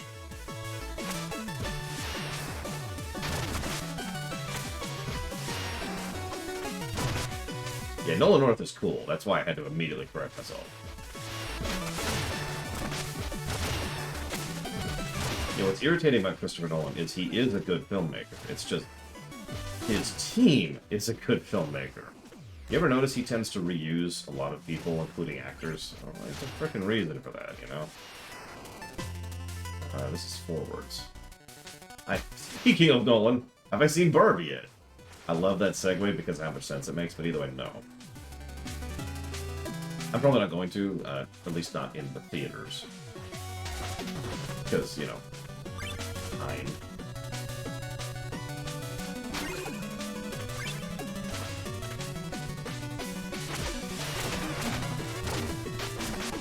Okay. I think I'm missing one Red Skull. I'm not at the boss yet. Oh yeah, Quentin Tarantino. There's another person who drinks some Kool-Aid a little bit too much.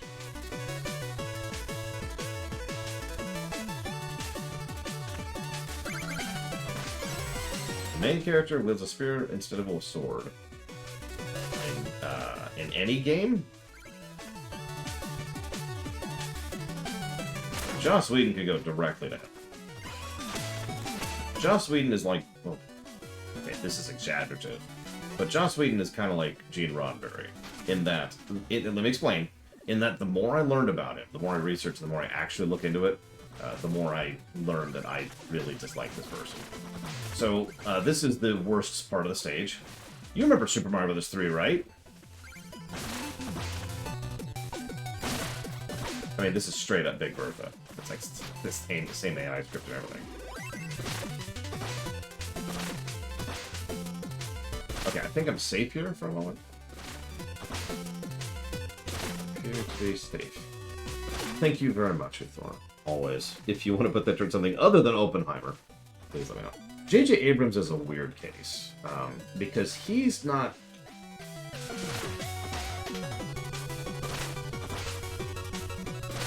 Abrams isn't an egotistical prick who drinks his own Kool-Aid, but he is someone who is really standoffish every time he goes on. And maybe he's just not social. I don't know. Maybe he's someone who just doesn't really like interacting with other people. That's the thing. There's plenty of people who just do not actually want to be on camera, so to speak. And I get that vibe from Abrams.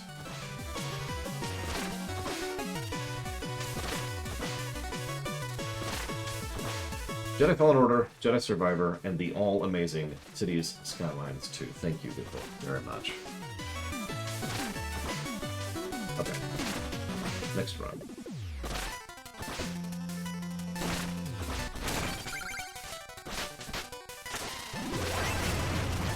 Did you know you could kill it with the anchor?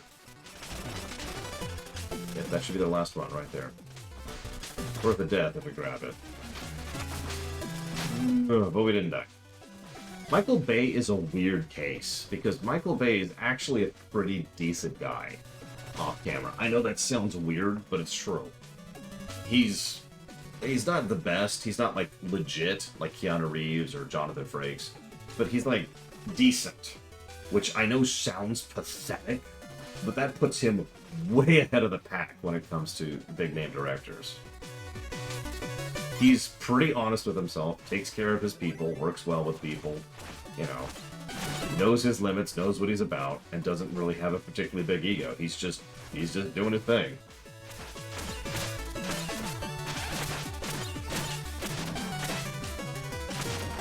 I'm not a big fan of him as a director,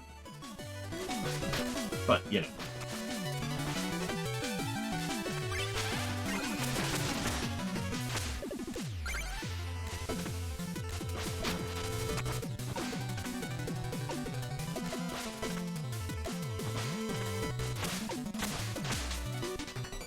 No, Czar. I mentioned Keanu Reeves because I couldn't think of an actually decent director. I know there are some.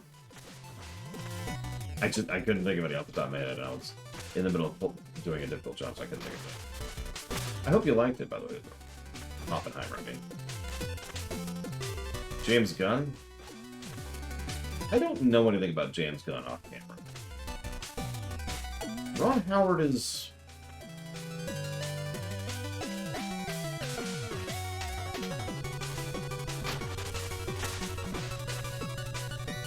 James Cameron's an asshole who absolutely drinks his own Kool-Aid. I kind of despise him. Like a little bit, you know. Just a bit.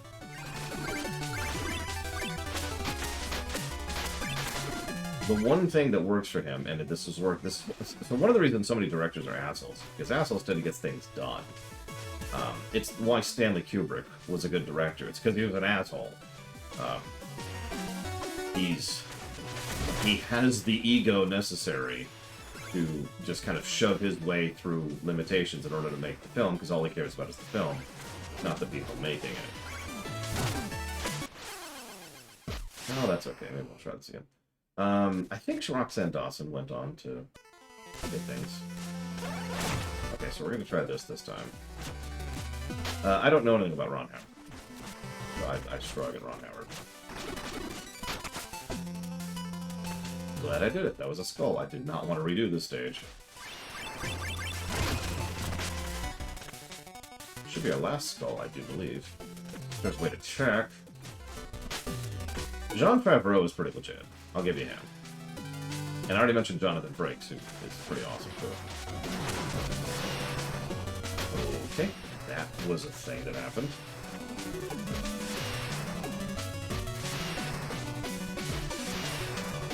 Yeah, Nukes have always bothered me. No ifs, ands, or buts about that. Never even really had a good reason for why. Just, they always have, ever since I was a kid. When I was younger, I thought maybe it was because of when I was born, but I know plenty of people born in the 80s and 70s who were just like, yeah, and they're nukes. And I'm like, Peter Jackson's... I actually don't know Peter Jackson, what he's like as a person off camera. He's a great director. Spielberg's a weird case. Because Spielberg absolutely has a gigantic ego. And he knows it, and he just kind of drinks in it. However, the reason I say Spielberg is a bit of a weird case is because he's not a dick about it, if that makes any sense. Spielberg doesn't rub it in people's faces. So he drifts from arrogance down into confidence, is how I would describe that. So I'm with Spielberg. He's cool. I was going to say, Spielberg also has earned that ego, because he's one of the best directors in history. Oh, I just bought my shit to the surface, and already I find a beggar on board. Not here for a handout. Instead, I bring a proposition. Unrestricted salvage rights and a place in the Enchantress's financier. Oh, I'll gladly spend gold to make gold, but how can I take your word my investment would be secure? Our deals go far beyond work. Behold a glimpse of the power she commands. Yeah, exactly, Mr. Red. The beginning of the sentence there is arrogance, but not the end of it. And again, Spielberg is pretty friggin' talented.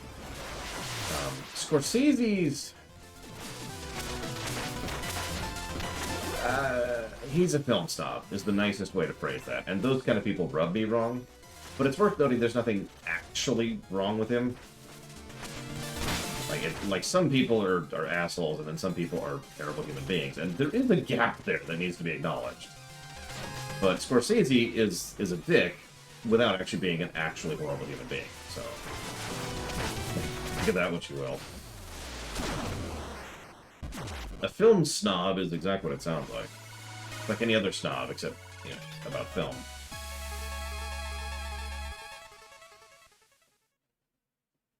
Yeah, exactly. There's William Shatner.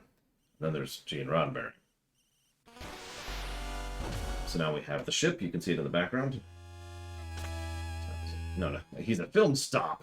I don't even know what that is.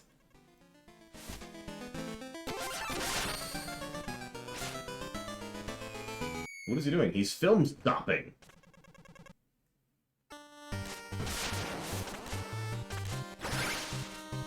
So this is actually my personal favorite of the new Curios.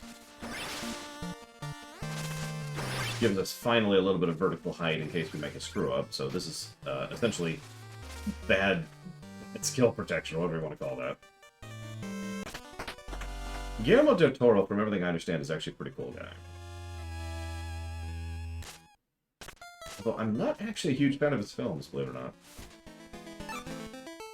Cool guy, though.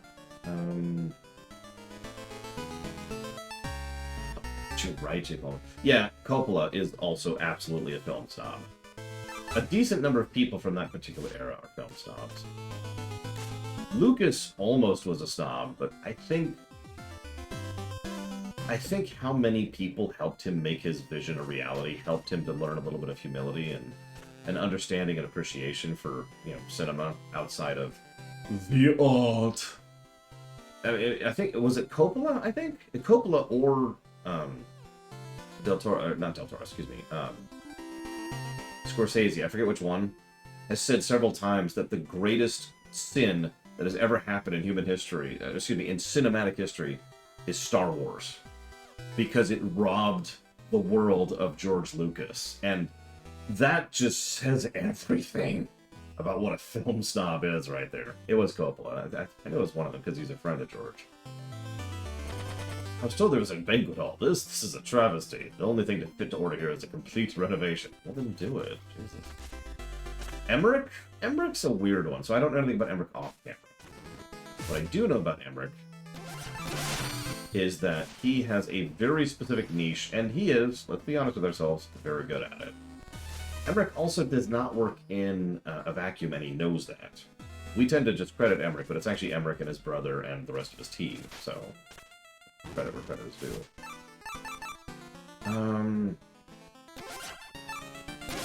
Sure, we'll switch outfits. Now we have a charge attack.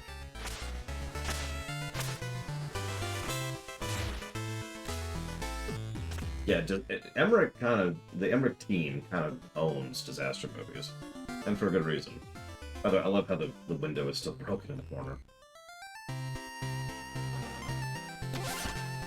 Okay, we got them all. We got them all. We are still 100%ing. So we just have Meanland left. Kurosawa is the best director ever made. I built him myself. Ridley Scott?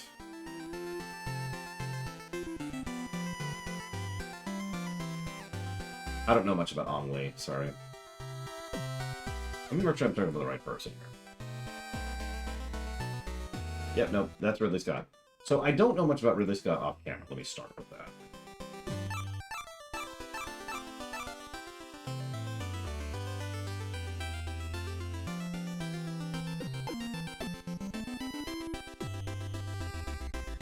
Thing is, Ridley Scott is... this is Ridley Scott. You ready for this? Okay, it's a good film. Okay, it's a good film. Oh, that one's a bad film. That's Ridley Scott in a nutshell. He is all or nothing. Look at his list sometime of films he's made. Just...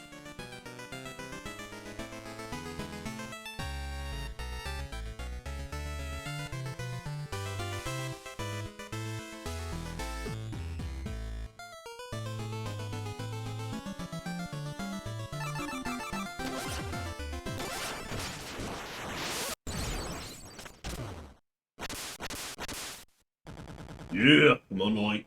This is the night meeting. Do we get to pick our awesome powers? I want lightning.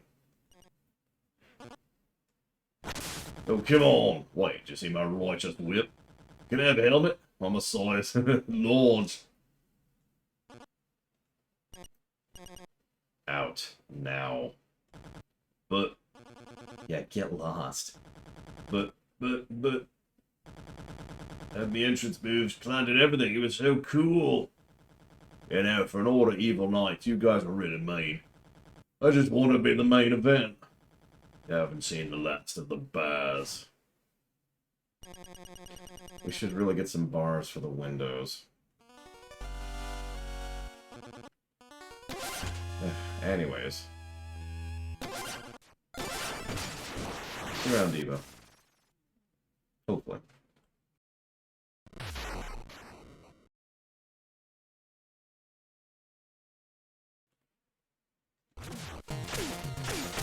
Another great mix. Still not my second favorite, though. This screen says everything about what I was talking about with how the level design has just gotten so much better. Also the visual design, but the level design. Our goal is up there. We can't reach it directly because they've painted this wall with this. We have to go across a fast thing, do a wall jump, do a slide, and then do another jump in order to get up here. None of what I just did is particularly hard. But what I'm trying to explain is that density I was talking about earlier. Density is the wrong word. But there's more complexity to the level design.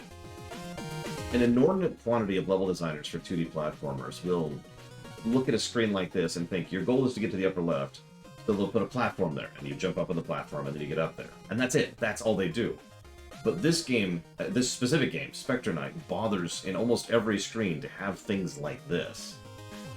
Like, look at some of the crap I've been pulling off in some of these stages, and then think about just how much thought was put into making sure that I always have something interesting to do, pretty much at every point in time. It also makes the pacing fantastic. Wall rocks up there.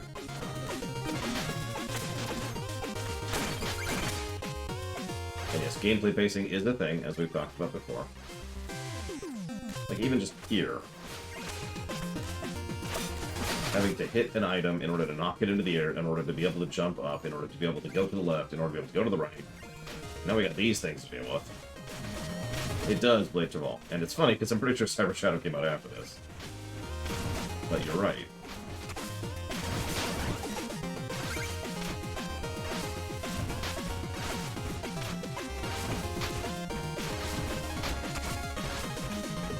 I couldn't think of any, Zara. I'm sorry. Spears are just uncommon. For some weird reason. Like, there's probably a few out there, but I literally can't think of any off the top of my head. There's games where you can equip spears, like, say, you know, MMOs and the like, but those don't count. I'm sorry. I'm kind of with you. I really like spears, but they're not common.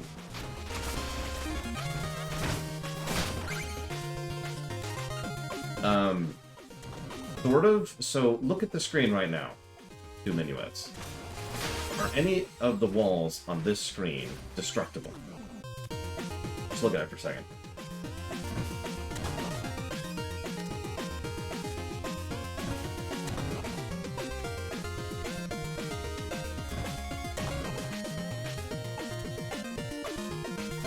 I mean, that probably goes back to Lancelot, if we're being honest. So, of course, the answer is no. None of the walls or floors or anything on this screen are destructible. I'm pretty sure not. The reason you can tell is because there's nothing that indicates anything that is destructible. There is no visual element that lends yourself to thinking that. It's all thin, plated areas, right? Now, obviously, there's the gear icon right there, which you just saw. But even in some places where you don't have the icon, there's always some kind of mass there. And that mass is what you're looking for. Something to indicate that there is something there. Make sense? It's just in the level design. It's why I've been able to, like, get 98% completion without using a guide, just by looking around.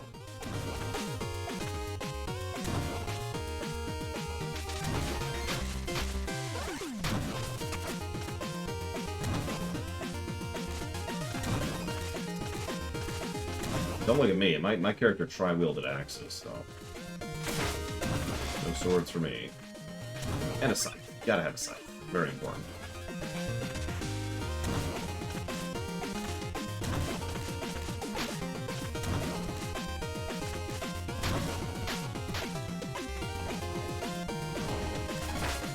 What are those?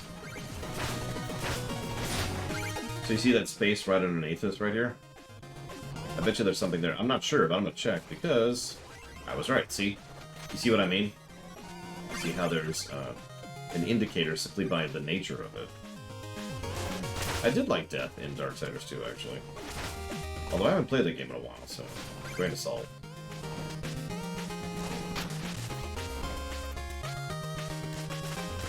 Now we're getting clever.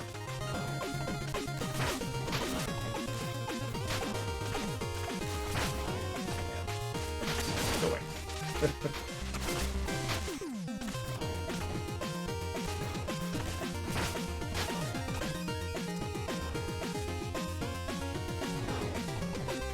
Isn't it Darksiders on the list? I could be wrong.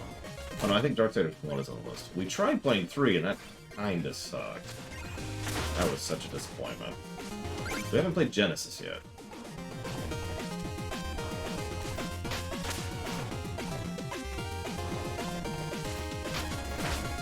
There we go.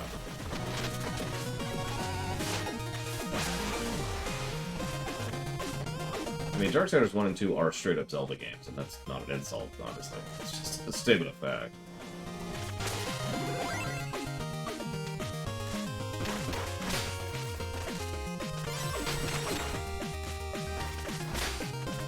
Thank you for checking, Jay Palmer.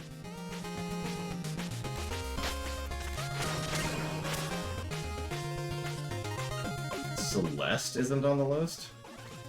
I know that's on my personal audit list. But I've been ignoring that for a while because I've been trying to get caught up.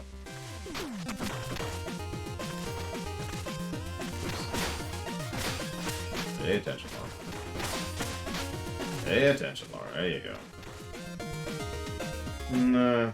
I mean, a Darksiders block almost seems weird since it's literally just 2 games. Because I'm not playing 3 again.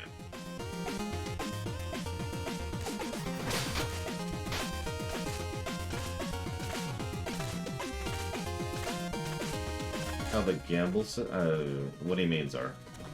Ooh. Okay, now we gotta pay attention. We don't want to miss anything. I bet you there's a red skull in this section. That's another thing. Part of the reason I can tell where stuff is just because I think, well, what I do as a developer. I've been playing 2D platformers for about 30-ish years, something like that. So it's like, oh, I would totally put something there. So, now we got our skull down there, so we just have to get filled up. Ooh, wow. Yeah, I've played Metroid games to death. I've literally sped-run Metroid games. And I am pretty decent at them, I would say. Oh my god, this guy needs to go away. Yeesh.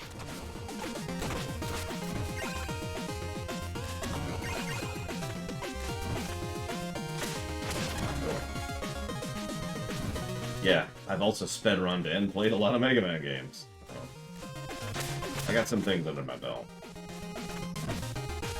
Still suck at games, obviously. Do my own horn here. But honestly, I mean this sincerely. So we've had several two positive levels. That was strange. We've had several 2 positive levels in Spectre Knight. I'm leaning towards thinking this exact level might actually be a triple positive, which I know it's funny considering how often I'm dying, but no, this is great. I'm loving this. No way in hell, Prisoners. Not even possible. I'm gonna cut off as soon as we finish this stage. Whether it's 100% or not. No, that's not what happened, J. Palmer. What happened was I swung twice in a row, and I'm not actually sure why. Exactly, Ross. Now, granted, I'm not sure why I swung twice there, and it did kill me. But that might have been literally just a fat fingering mistake on my part. Good night, Crazy Horse. So, auto-scrollers are the worst 2D Mario level. I don't want to give a judgment on that with just by memory, but probably.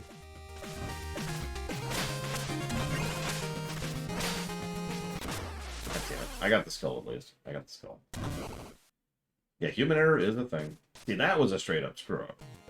No, nothing fancy about that. That was just me messing up.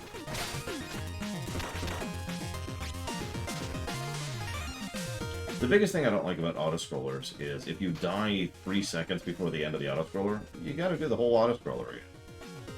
Which I'm not mentioning for any particular reason right now. Talk about. Are those, like, rhinos? Are they dogs? What are they?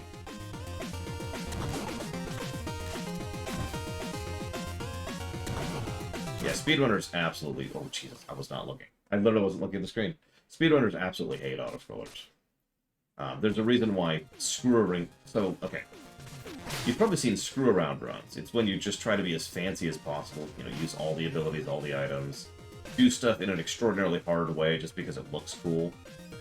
Those actually came from auto-scrollers. Because speedrunners would be playing the game and would have nothing to do. And they don't want to just sit there. So, they would screw around.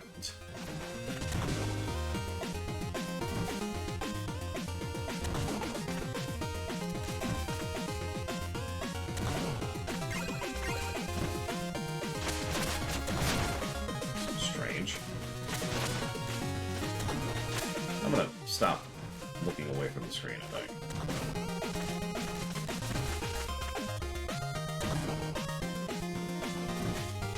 Correct, Czar.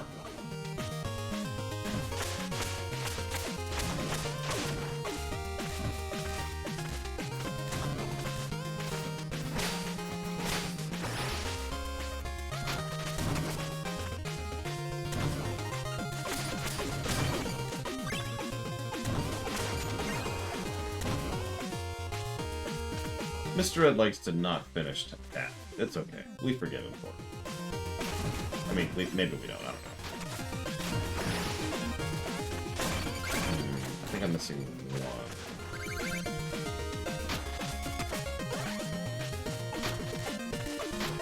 I mean, we don't have to forgive him. Mr. Ed, you're not forgiven. Any questions? So I feel like these things. About to see her fellow book.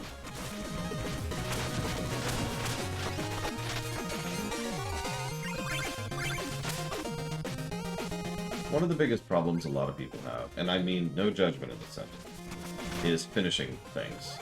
Shows, movies, games, books, projects. Doesn't matter. It's actually very, very human and very relatable, like it or not. It's one of the biggest reasons why the latter parts of games tend to suck more than the early parts of the games. Because the team is just tired of working on the same thing. That's just how it is. I don't really have any advice on the matter. I've been doing that kind of stuff for years and years and years and years. It's not like I just be like, just do better. You know, that doesn't help anything, right?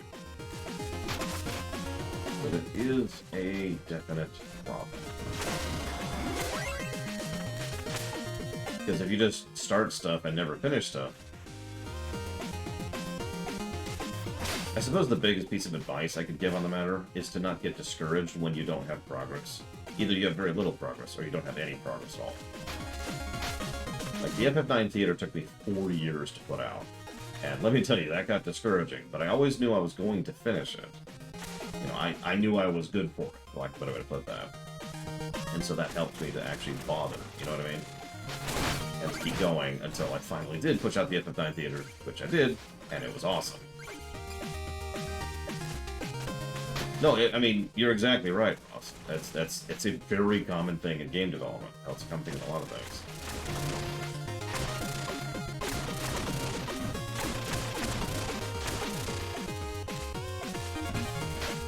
Oof. Got the relevant skull, though. The big one.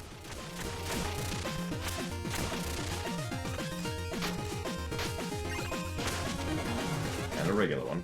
And I believe that's all the red skulls on this stage. I really need to start counting.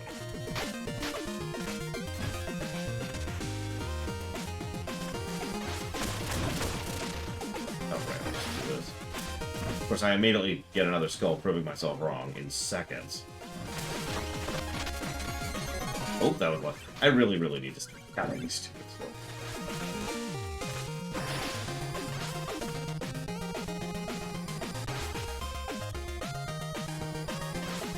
Leave that guy over there.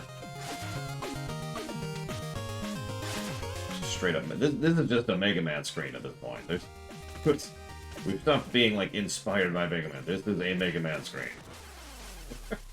Complete with bob spikes. Oh, halfway to the stage. Okay.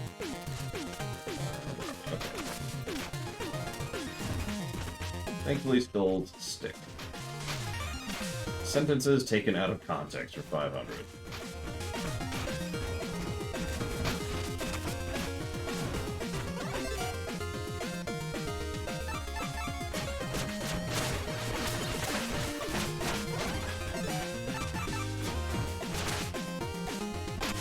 Which knight is most famous in universe?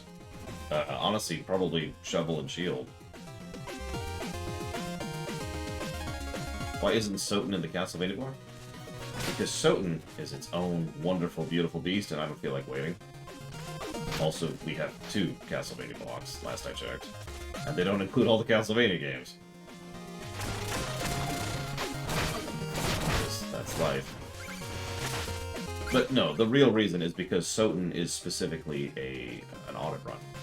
And I would save it for the other Castlevanias. There's nothing really wrong with such a task. But because it's kind of mentally a different thing, because we've already reviewed it, I kind of put it in its own thing. That's the reason. Nothing fancy. Okay.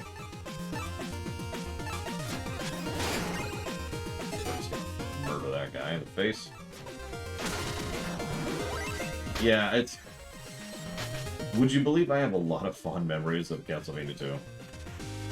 Even though it is, and let's be clear, a very bad game.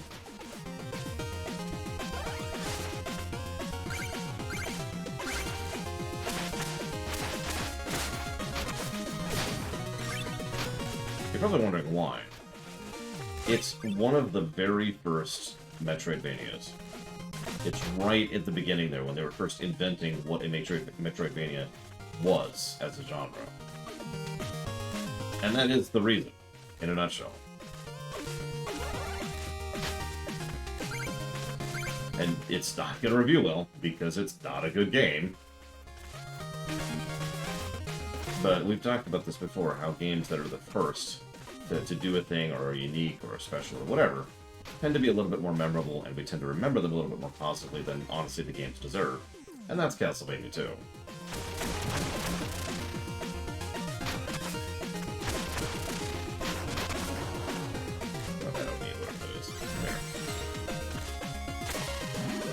Yeah, like Diablo 1. That's a perfect example of that. I feels like there might be something up there. Let's go check. Hey! Goodbye, another cloak. Boss time. What are you, some kind of ghost? Get out of my shop, I have work to do.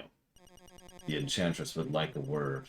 We have an army to raise, and talented engineers are short in supply. Heh! You may be a tool, but I am not. I have to make short work of you. Well, okay. We all know his first phase is just a complete joke, so obviously we're just gonna bulldoze him here. He can now jump on his wheel and grow giant spikes with his wheel. Oh my god, when did he grow giant spikes? Hold on. Switch items real quick there.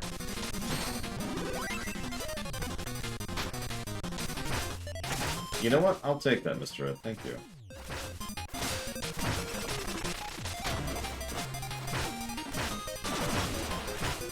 I know that critics and reviewers, especially game reviewers, are a bad word for good reason, but I'd like to think that I'm actually a decent one of those. So, this fight is so much worse. In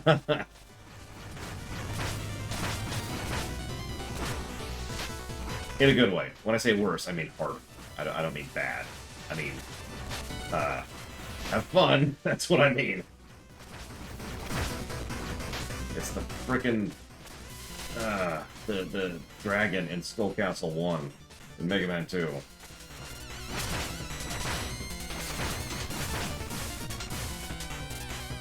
Notice how occasionally it just levels the terrain?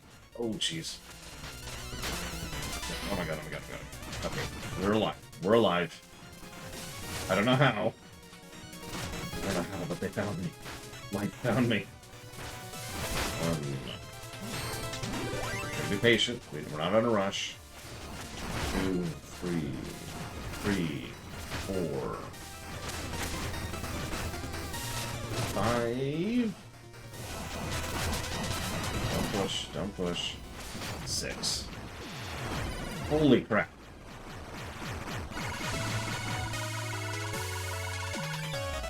Of course it is Driven. But yeah, great boss fight. Great stage. That's one of the better stages in this one, I would say. Ooh. It's okay. The game, smartly, doesn't kill you if you fall.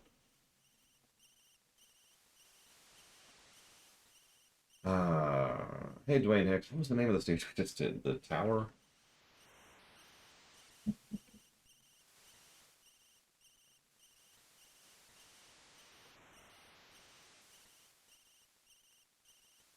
Listen, Shovel Knight's awesome. You should play it. Or Miraculous, you should play Spectre Knight, because it's so much better. Okay, so I think we're having another flashback. I am correct. So, Donovan has fallen a fairly lengthy way. And here's the Enchantress. Oh, who goes there? You have sealed your fate. Your friend has fallen and your own life is forfeit. Unless you do as I command. I shall grant you a reprieve from certain death and give you great power. Yeah, I don't have a choice then. I'm listening. You will gather me a grand army of the Republic. The knights of this land will bow before me. You will bring them here, and I will have a fearsome order. If that is your price, then so be it. Notice how, once again, her big shtick is enchanting. She empowers and imbues and gives abilities to others, and that's kind of her primary thing. Did I hear my knock? Did I hear nothing? Hello? Nobody's there. We're cool.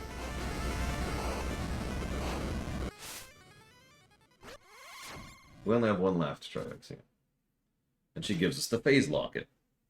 It's funny how much that stupid locket has been involved in the narrative at this point. I bind you with this enchanted locket. When 8 knights kneel before me, it will gain the power to restore life. I will do as you wish. Yes, go now, my Spectre Knight. Fear throughout my empire.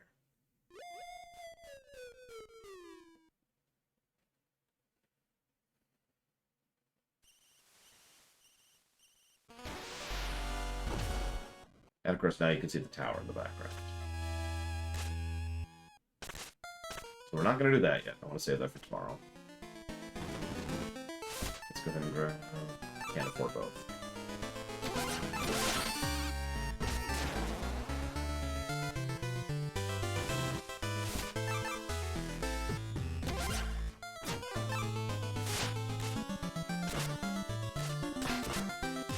So this armor lets you do this.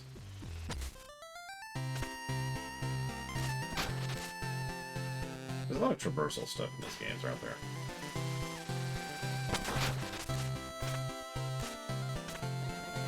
Rules of war can force a kind of peace, but I think our rules should be fair and just. None but fools would break things and not rush to fix them. Too good for this world, Tinker Knight. Did we finish all this? Yes, okay. I can't think of any J. Palmer. You know what else I can't think of? Continuing to play this game. Tomorrow, we'll probably finish Spectre Knight and start King Knight. That'll be a bit of a trip, so I hope you're going to be there for it, and otherwise I will see you next time.